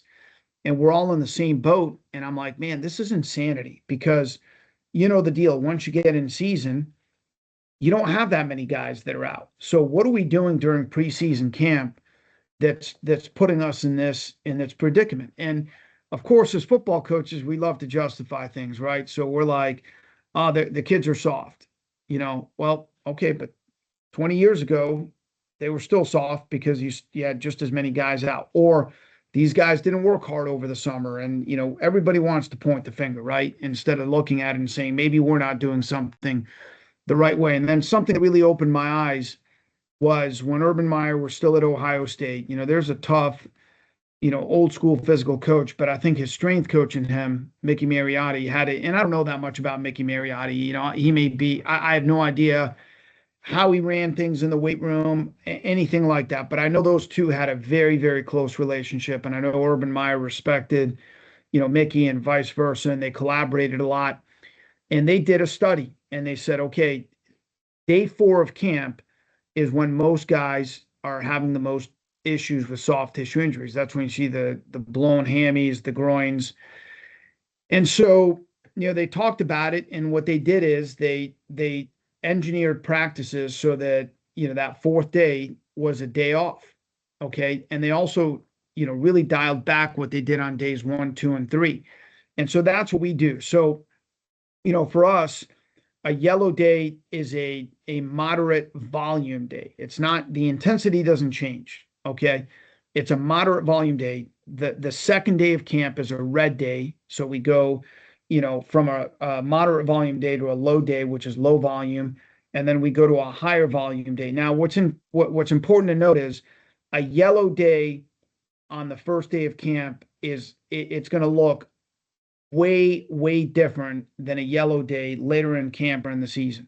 Does that make sense? Yeah, absolutely. And a red day, so a yellow day would look even more like a red day or even less than a red day at the very beginning of camp, because frankly, that first day, we're going out there from start to finish, and we might be out there for an hour and 15 minutes. And then that second day, it's going to be, maybe a 60-minute practice, but we're going to dial back the number of team reps, or maybe not even have any team reps that are, where we actually have the ones going against the ones and the twos going against the twos.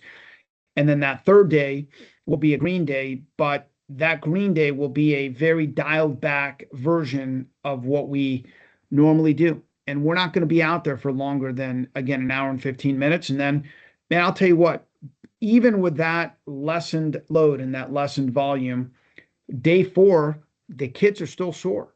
You know what I mean? The kids are still, man, they feel like they're in camp. You know what I mean? And then we'll follow that cycle throughout camp. It'll be yellow, red, green, day off from practice. Yeah. Yellow, red, green are scrimmage days. Whenever we have a scrimmage, that'll be a green day. Okay. And so when you're asking about reps, when we get in season, what a green day will basically entail is for a 1 or a 2, because our ones and our twos get the same number of reps. Okay. And so when we get into the season, we'll have, scout teams. Okay. So the number 1 offense, the number 1 defense, number 1 or number 2 offense, number 2 defense on a green day, we will typically aim to get about half the number of reps that you normally would in a game. Okay. So, you might get 70 reps in a game. So it'll be about 35 reps. Does that make sense? That's 35 for your first team O, or is that 17 for 30, first team 35, 35 for the first team O, 35 for the second team O. And it's the same on defense. And we have it all, down to situations now. On those green days, we're working on, a lot of our open field stuff, open field shots, there, and this is all team periods. We don't do inside run. We do, team run. We do, all of them are team based situations. Okay. So then on a red day, and I would have to go back and look at the exact number. A red day, we'll say, is more acceleration based. Okay. So now we move things into the 20-yard line and in. And I'm honestly, one of the things that I'm going to do this offseason is talk to some other coaches, some strength coaches about, and run some of this by them and say, hey, what do you think about, what we're doing here? And how would you do it if you were in charge? Because, they're not in charge. Right. And they're not always necessarily on the same page with a head football coach. But I'm curious to know, like, hey, you're the strength coach. You're the expert. I don't claim to be an expert on anything. What are you doing to achieve this? If you were in charge, how would you do it? So, a Tuesday or a Wednesday for us, which is a red day, we might have a third down period in there. but that third down period with some longer reps would be limited to four reps, if that makes any sense. So it would be 4 for the ones, 4 for the twos, but everything is red zone based, and we might have anywhere from it varies 16 to 20 reps, team reps on a Wednesday. Now you might look at that and say, well, that coach, what the heck are you guys doing? You guys aren't practicing. Well, we'll get it done in other ways. We'll have, more extended walkthroughs, and we'll have mental periods, and we'll get that done somehow, some way. Okay. A typical, like, Tuesday, that's when we're doing our coverage on special teams. So if guys cover, they're going to cover on a Tuesday. Okay. And then a Thursday, practice might be a little bit shorter. We're never out there for longer than an hour and 45 minutes. Okay. Like a green day is an hour and 45 minutes. But then on a Thursday, we'll bump up the reps, and we won't hit the volume necessarily that we would on a green day, but we'll bump it up to, maybe somewhere in the high 20s, if that makes any sense. And listen, I haven't figured out the best way to do it. I know some people, they like the Chip Kelly model, which is what he did at Oregon, where, they had no sweat Thursdays, and then Friday was kind of a yellowish, day right before the game. I've talked to a lot of people. I don't know that the science necessarily supports that model. Some people like that a lot. For me personally, there's a couple reasons why we don't do it. Number one, if we have to travel, okay, it kind of disrupts the whole model. We can't really travel and do that on the road. Where the Division I school, shoot, you've got some flexibility. You can even pull your kids that aren't traveling out of class to practice. We can't do that. You know what I mean? And I was always just a little bit nervous. I felt like the kids' mindset the day before a game is kind of like, all right, I want to go hard because coach wants me to go hard, but I don't want to go too hard because I don't want to get hurt. And so we were always in that uncomfortable, a zone where, I wasn't comfortable with how hard we were going. The kids weren't, comfortable, and it was just kind of like, we were butting heads. So I still like, and again, I could change this, but I like having our green day on Tuesday, our red day on Wednesday, and then our yellow day on Thursday. And what I also like about that, and it's not perfect. That's the hard thing about football practice. It's not perfect with the amount of volume and reps that you have to get to prepare a kid to, be able to rep everything that we have to rep during the week.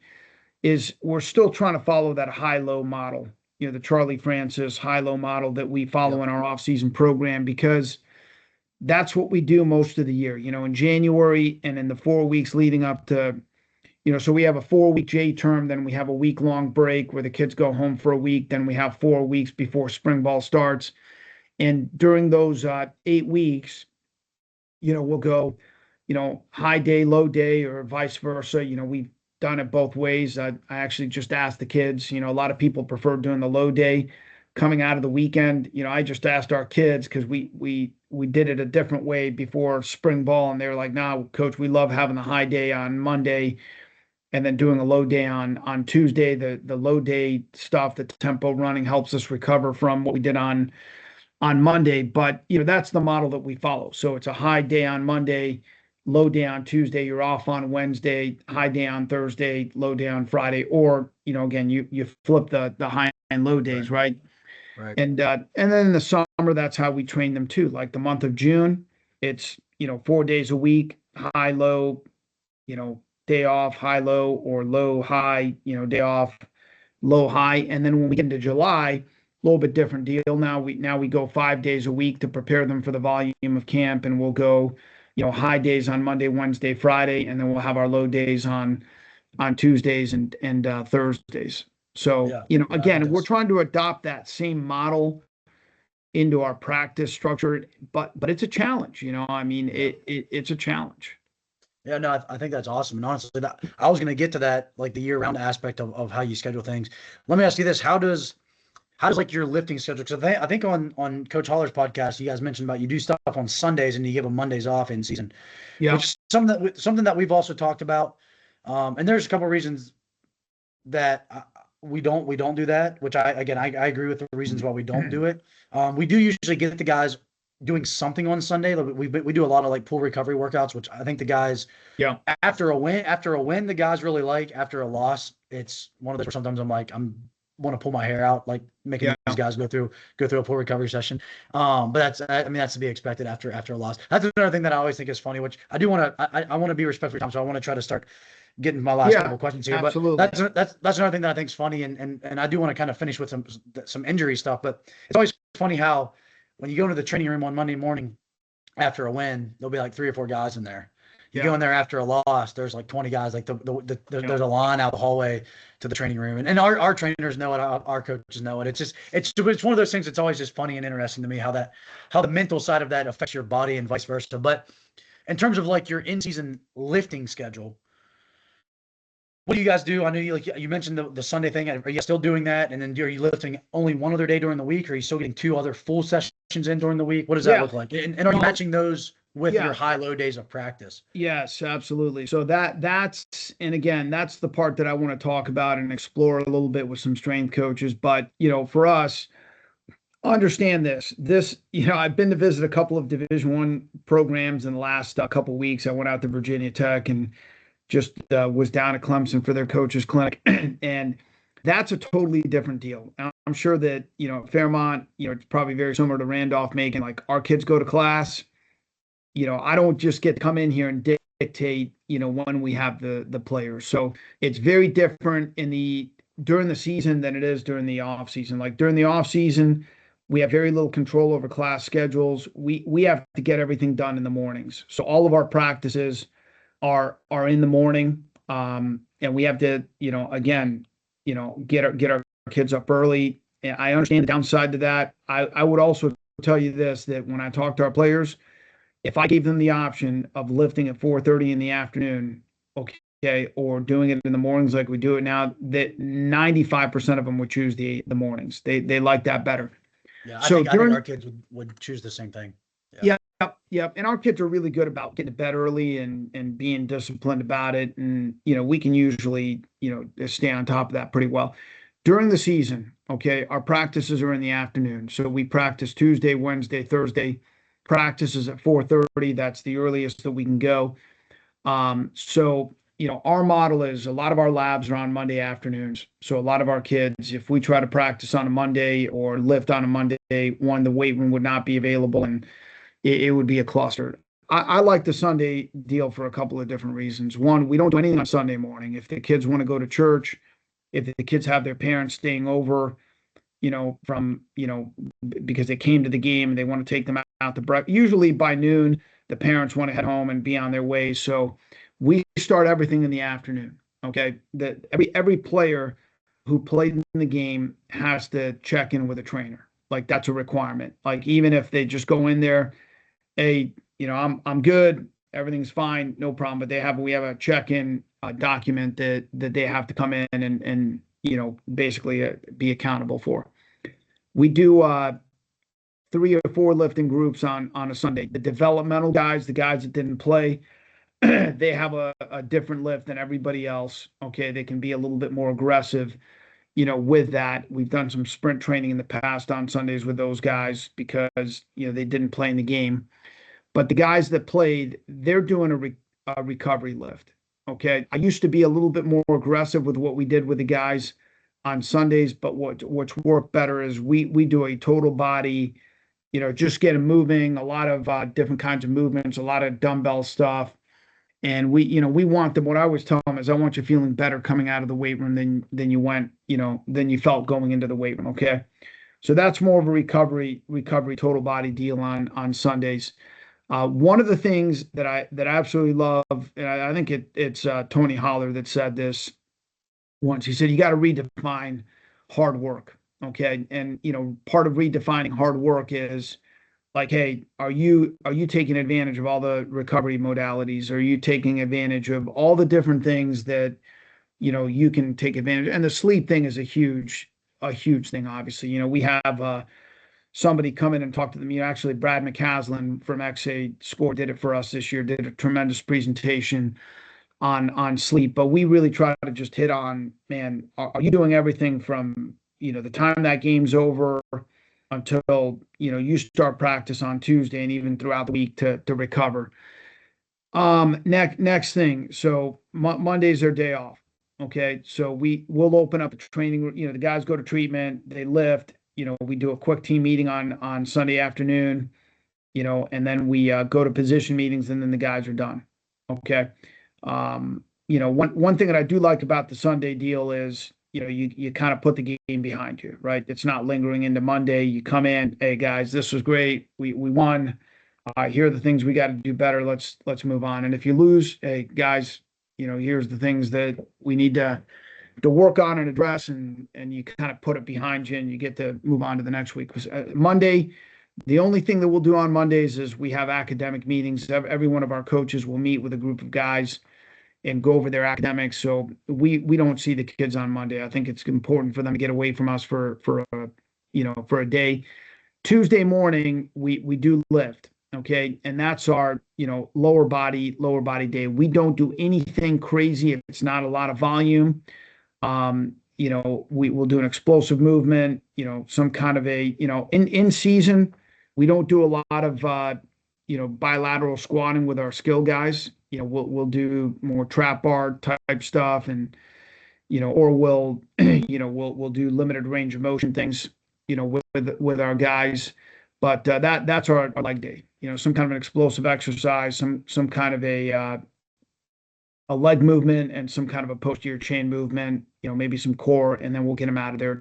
It's not very long, but that's our lift for the day. Then we'll practice on Tuesday afternoon. That's our green day. Red day on Wednesday. We don't do any lifting on Wednesday.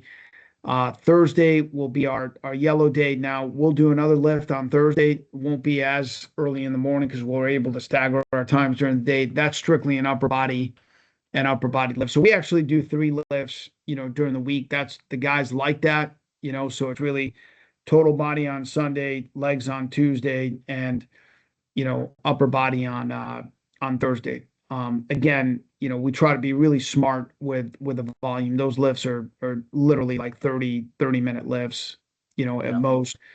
And then Friday is our walkthrough day, and then we play on Saturday. So, again, that's one thing, is it the best way to do it? It's worked for us, but that's one of my projects in the next few weeks. Talk to some other strength coaches and just say, hey, this is what we do. Shoot holes in it. You know what I mean? Like, again, I don't have all the answers, and man, I still have a lot to learn, and I love ideas. I'm a curious guy. I love to find better ways to do things, and that's why absolutely. I talk to people. I mean, and that's why I love doing these. I love doing these podcasts, and the one thing with us, like we do spend about 45 minutes with them Tuesdays and Thursdays, and I like the flow of what we did. And one thing that I battle a little bit with our guys, and again, this is something that I have to be better at as a coach, is especially after a loss, or especially our older guys, upper guys that have gotten banged up a little bit, is keeping, because that anytime you change what you're doing in the weight room, because we do 5-week blocks, so basically our season ends up being 15 weeks, because you got 3 weeks of fall camp, and you got your first 2 games, and you got kind of 5 weeks and 5 weeks.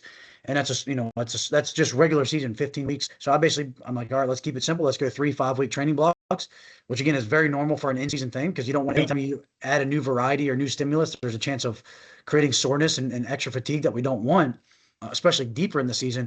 But I do think there was an aspect at times this year, and probably every year, but specifically this year, where there became a little bit of like a staleness, redundancy. But there is a fine line of like, okay, do we add a novel stimulus to like mentally get the guys more engaged, but then what's that going to do from the physical side? So that's something that I definitely don't have the answers to that. And I don't know if there is a perfect answer, but we do, because again, I'm not able to be at football practice, at all. Very rarely am I able to be there. And none of my coaches are, because we're usually in the weight room during that time. It's one of our busiest times in the weight room. But we actually do our speed work on Thursday. So that we kind of basically, I know at the Division I level, a lot of schools are doing like their fast Fridays, where they're going to get the guys out. They're going to literally do nothing but warm up and then do what you guys do, basically pre-practice. We do that on Thursdays. And one thing that I see a lot is we actually get a lot of our guys, like hitting PRs like as we get deep into the season, which is something that's very, very, very like great to see, and at least makes me believe that we're definitely doing something right. Like I said, the kid that hit his PR. Now you guys have time. You guys do have a way to measure your velocities, right? Yeah, we do. Now during the season, that's hard to do It's hard to do because because you got so yeah we yeah have the timing system. you Yeah. guys have what do you guys Free have? Free lap. lap, We have free free lap, yeah, lap. Yeah. So yeah, we'll time a lot in the off season. And listen, I get what coaches say about if you're not timing, you're not sprinting. I don't, yeah. I'm not necessarily, I mean, we've got a limited amount of time out It's one of there. those You where know what I like mean? that's I agree with that statement, but that's also like, do you have 100 football players that you got to try to get through during a Yeah. football practice? So We it's one of can't the, do that. yeah, it's one of those where it's just not feasible. And honestly, that's another reason why we don't do it, because even if we did do it, try to do it at practice, which is something I've thought about, we only have 25 GPS devices. So it's like one of those where like, okay, well, that's only 25 of our Yeah. guys. And it's one of those where it's almost easier and more efficient for us just to do it during our lift and get our guys through it. Because we have Yeah. indoor timing gates that we can use. It's almost more efficient to do it like that. All right. Last thing here, because I know it's something that is always at the forefront of strength coaches' minds, sport coaches' minds, athletic trainers, from the injury, and I'm not gonna say injury prevention because I don't think that's a real word, but injury mitigation, trying to limit injuries. And again, I think there's an aspect of, did you have an ACL injury that cost a guy a season, or did you have a hamstring strain that cost a guy 3 days of practice, right? Because those to me are not all injuries are even carry the same weight and the same effect. Obviously, I don't like any of them. My favorite number of injuries is 0, but Yeah. it's one of those things where there is an aspect of it. What have probably been the biggest things that you guys have changed, either added or subtracted? Obviously, volumes are definitely a factor. Sprinting is definitely a factor. I think I heard you talk about you guys do RPR as well. What are Yes. some of the other? What are some of the things? Maybe if you want to elaborate on those 3 things, or if there's other things I haven't touched on, or that we haven't touched on, that you feel like have Yeah. given you guys success, and some things that maybe you feel like you still need that are some untapped options. I think a lot of it comes down to this. Okay. The volume is a big deal. I think the volume is a huge deal. I mean, the human body can only take so much. You know what I mean? And I grew up in a generation where it was like, man, you got to go, you got to go, you got to go. And I've had to, I'm 52 years old. I mean, I love to train. I still, you were talking about Zercher squats. I mean, I still love to, power clean and do all those things. I'm into that stuff. You know what I mean? And I think that I've noticed in my own personal life and in my own football career, like you have to be smart about how you go about doing things. You know what I mean? When I was younger, I almost wore it as a badge of honor that, okay, man, I'm going to come in here at 5 o'clock in the morning and I'm going to stay till midnight and I can do that and nobody can keep up with me. And I realized like I'm not a machine. You know what I mean? None of us are. So I think just being really, really smart about that is, one thing to start with. We do RPR every single day. We do it every single day in the off season. We do it. It's a part of our culture. It's a part of our program.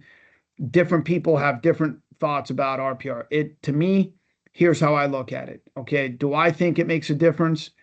I personally do. I've seen it make a difference for me. I've had 2 sons that have gone through the football program here. One of them, he just graduated a year ago. I have another one who's a freshman, and he says, "Look, I can tell it makes a difference for me." Okay, I've had other kids tell me it helps with their sleep. They just feel different when they do it. I've had other guys that they're like, Coach, I think it's nonsense. I don't think it really works. Regardless, okay, it's a small investment. Okay, it is literally a 5 minute period at most, and we do some. I give the guys some other RPR things to do before we even start practice. The one where you lay on your back and put your heels up on the bench to activate the hamstrings. But for me, I look at it this way: when we do that 5 minute period on the field, there's complete silence on the field. It's a period where guys can get dialed in, where guys can focus, where guys are like, all right, it's time to go. You know what I mean? So even if it's all voodoo magic, whatever you want to call it, it's still a period where guys can really dial in and focus. So we do RPR. I think the recovery stuff is huge. The sleep stuff, we've already talked about. There's a great story in there's a book called It Takes What It Takes. Guy named Trevor Moad wrote it. Trevor, unfortunately, passed away. But Trevor was a guy that worked with, Nick Saban. He worked with Jimbo Fisher, worked with a lot of these college football programs. He tells a great story in there about Fred Taylor, the running back for the Jaguars, was really struggling with injuries, soft tissue injuries, all kinds of injuries. And, as you know, in the NFL, like, man, if you get that first contract, that's a big deal. But getting to that second contract, that's a huge deal. I mean, if you can get a third contract, that's almost unheard of. And so what Trevor Moad did is he said, all right, I'm going to go in, and I tell our kids the story every year. I'm going to study what all of these guys that are getting to their second and third contracts are doing. And they all had one thing in common, right? They were the first guys at the facility every single day. Okay. And so to me, the word that comes to mind is intentional, man. These guys were coming in every day and they were the first ones in the facility. They were the guys that, whatever it is, maybe you're foam rolling. I understand there's different studies, different data on the foam rolling, but these guys were very, very intentional about, doing the things that they had to do to prepare themselves for that day and for that day's practice, right? And the other thing that happens is if you're the first guy into the facility, that also impacts your habits at night because you can't burn the candle on both ends, right? So now you're not going out, you're not being stupid, you're not making choices that are going to impact, the next day. So the combination of all those things together, it makes a difference. And I would say the same thing. I've got an office that overlooks the field. Our best guys, they're out here early. They're out here. We do something called a Usain Bolt, warm up, right? I don't know. I'm sure you know what that is, but years ago I saw, I don't know, somebody posted this on social media and it made perfect sense. If you go into the weight room and you're going to do bench pressing, well, what are you going to do? Well, you're going to warm up by doing some push-ups. And what are you going to do? You're going to bench press light and eventually work. Well, what should you do when you want to run fast? All these fancy speed drills. The speed drills are great, but they showed Usain Bolt, basically warming up before he ran the world record 200 meters. And what does he do? He goes out and he jogs, and he jogs a little bit faster. Then he jogs a little bit faster, and then he runs, and then he runs faster until he gets up to full speed. And so that, we have a name for that in our pro. We call it the Usain Bolt warm up. And I'm like, expect every guy to do that every time we have a workout, every time we have a practice, because that's what's going to help get you ready to run at full speed. So those are some of the things that we do. And, again, we challenge our kids and we hold our kids accountable. If there's an issue there, hey, what did you do leading up to this that, could have helped, maybe not prevent this, but mitigate this, or, but what are you doing? Are you sleeping? Did you get in here early? Did you, do all the things that we've asked you to do? We have a toolbox of things that these guys can do to, to prepare, for a practice or for a lifting session or for whatever it might be. I'll tell you one other thing that's very different here. And I did a Zoom a couple of years ago with a Division I program, and I think they were blown away with how much freedom and flexibility we give our kids on game day to get ready for the game. Okay. That also stems back to my experience as a player. My freshman year at Wheaton, I had a running backs coach who was an absolute maniac. And by the time I went into the locker room in pregame, I felt like I had already played a game. And so again, in my mind, I'm like, hey, I know I want to coach. I know I want to be a part of this for a long time. What can I do, better when I'm a coach? And so I, quite frankly, I come in every year the week before the first game and I say, all right, guys, this is what we've done in the past. You guys like this? You want me to add this, take this away? And we give our guys a lot of flexibility. We come out 2 hours before the game and we do RPR, and we give them the option of doing some CNS activation stuff with med ball tosses, but not every guy does that because not every guy likes to do that. So I'm like, these are some of the things that you can do. Now, this is a toolbox. Now use it. Our warm up is the shortest warm up, I promise you, in college football. And, there are only certain things that we require of the guys. We're going to do like 5-minute specialist period, 5-minute individual, a quick 5-minute time up, and then we're going in the locker room and we're out. Everything else, the guys pick on their own. It's actually funny. I had that as one of the things I was going to ask you, and I just didn't think we were going to get to it. Because that's another thing too. And again, so my assistant coaches go out and run stretch, on game day. And, a lot of times, and again, this is nothing against the football script, but it's just one of those where a lot of times they're telling me like that warm up is literally, it's a formality at some point. Like the guys are already warmed up. The guys have already, especially like the specialists, the guys that are on all the coverages and all the return teams and all that, like they're already out there warming up. And one of the other things that we saw, I think it was our first year of having the GPS, is our one wide receiver, he was hitting his highest speeds of the day in warm up, which you can make the argument isn't the worst thing in the world, because it means he's just getting himself ramped up, ready to go. And he may never had the opportunity in the game. He's a wide receiver, may never had the opportunity in the game to hit his high speeds. But I also wonder at times, are we also burning the steak before we even get to the actual game? You know what I mean? Let alone Monday through Friday, is there potential on Saturday, that we're going out there hours before the game? Again, I look at it from a weight room standpoint. Excuse me. I look at it from a weight room standpoint. If I'm going to go in and I'm going to max out on anything, power clean, vertical jump, sprint, bench press, deadlift, I'm not going to do 225 for max reps before I try to go do 315 for one, right? I'm not going to try to go run a mile before I try to sprint and hit a PR and sprint.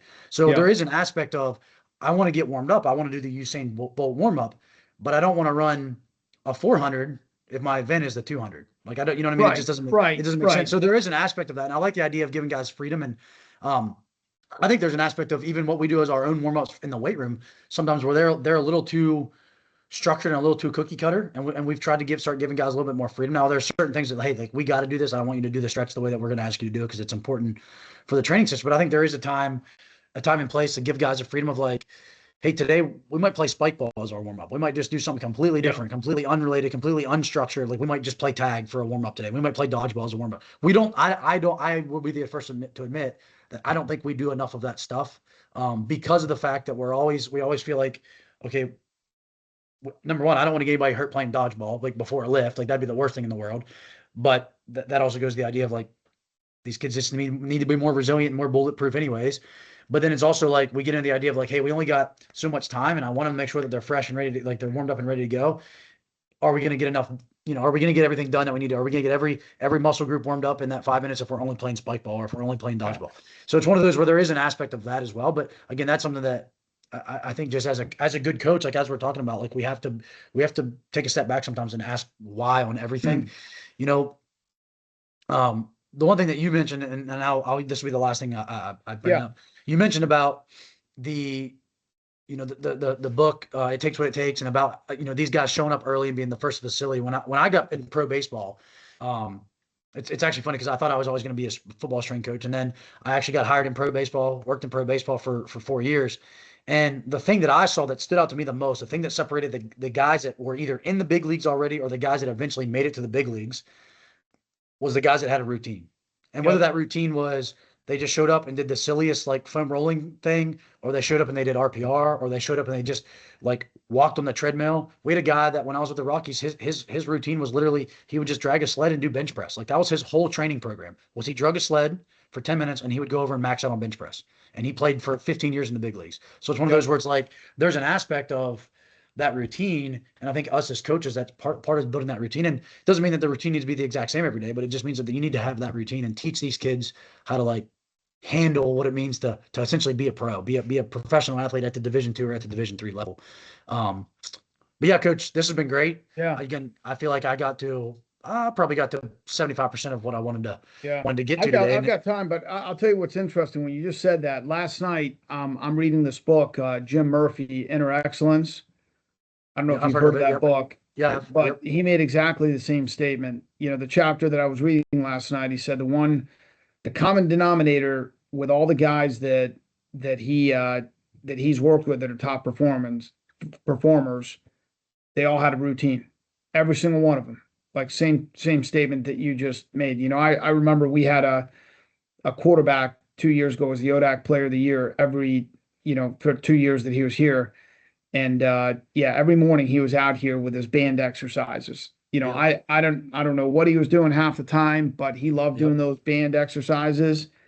It wasn't something that, you know, our trainer told him to do or I told him to do. He had this routine, and I was like, hey, I'd be, you know, running around the track in the morning at 5 o'clock in the morning, and he'd be out there at 5:15 doing this band routine. I'm like, hey, whatever it takes. You know, he did it Yeah. before practice. It was just his thing, and he was one of the most disciplined kids. He was in bed by 8 o'clock every night, but super dialed in. So Yeah. yeah, I've And I seen that think with a lot of our athletes too. I think that's something that goes goes overlooked, and I think part of it is a lot of the kids just haven't ever, they might not have grown up with structure in their home life. They might not have grown up with structure in their sporting world. They were always just the best kids, so they could just literally show up to practice and not even warm up, not even have their cleats tied up Yeah, right, and just be able to perform. So there's an aspect of taking that and taking that natural ability and helping them develop a routine is something that, again, I think we could always do better. Like me and my staff could always do better with all of our athletes. And again, even I think of even our men's basketball team, there's one guy, we have a Swedish guy on the team, and he's a senior this year, and he's an absolute robot. Like, he literally does the same stuff every single day. If he's been dealing with like some patellar tendonitis over the last year or two, and he's like, hey, can you put me some extra stuff on there to try to, like, instead of it being like, hey, I want to do less, his mindset is, hey, something's going on, I want to try to do yeah, more than help it. So I have him like a 15, 20-minute routine. I put it on, we use an online app or a training app. I put it on there on his calendar 4 or 5 days out of the week. He's doing it every day. He's doing it before practice, before games, after games, like whenever he can fit it in and make it part of his routine on that day, he's doing it. And it's one of the things where it shows, like, he's the most consistent guy. So, um, like I said, Coach, I do want to be, I want to let you go. I really appreciate it. yeah, no And problem. it's something that I definitely took a lot away and from this, and I know that all of my all the guys that are going to listen to this, and like I said, I'm probably going to share with our training staff as well, because it's something that I think it's not just sport coaches and strength coaches, it's the training staff, it's that whole picture Yeah, of, how can we all make sure, like you said, mentioned about being everybody on the same page, and everything. How can we all be on the same page and kind of put all of our, we're all good at something. Football coaches are great at coaching football. I'm pretty good at coaching stuff in the weight room and helping guys develop a routine. The trainers are great at getting guys back and ready to play. So it's one of those things where how can we all kind of leverage what we're all good at, yeah, and put these kids, provide these kids with the opportunity to compete. So yeah. I really appreciate it. And No doubt. if we don't get a chance to chat or anything, definitely good luck to you guys Yeah, this coming fall. I So, appreciate it. Same to you. all right, Coach, appreciate you. Thank you. You bet. Take care. You too.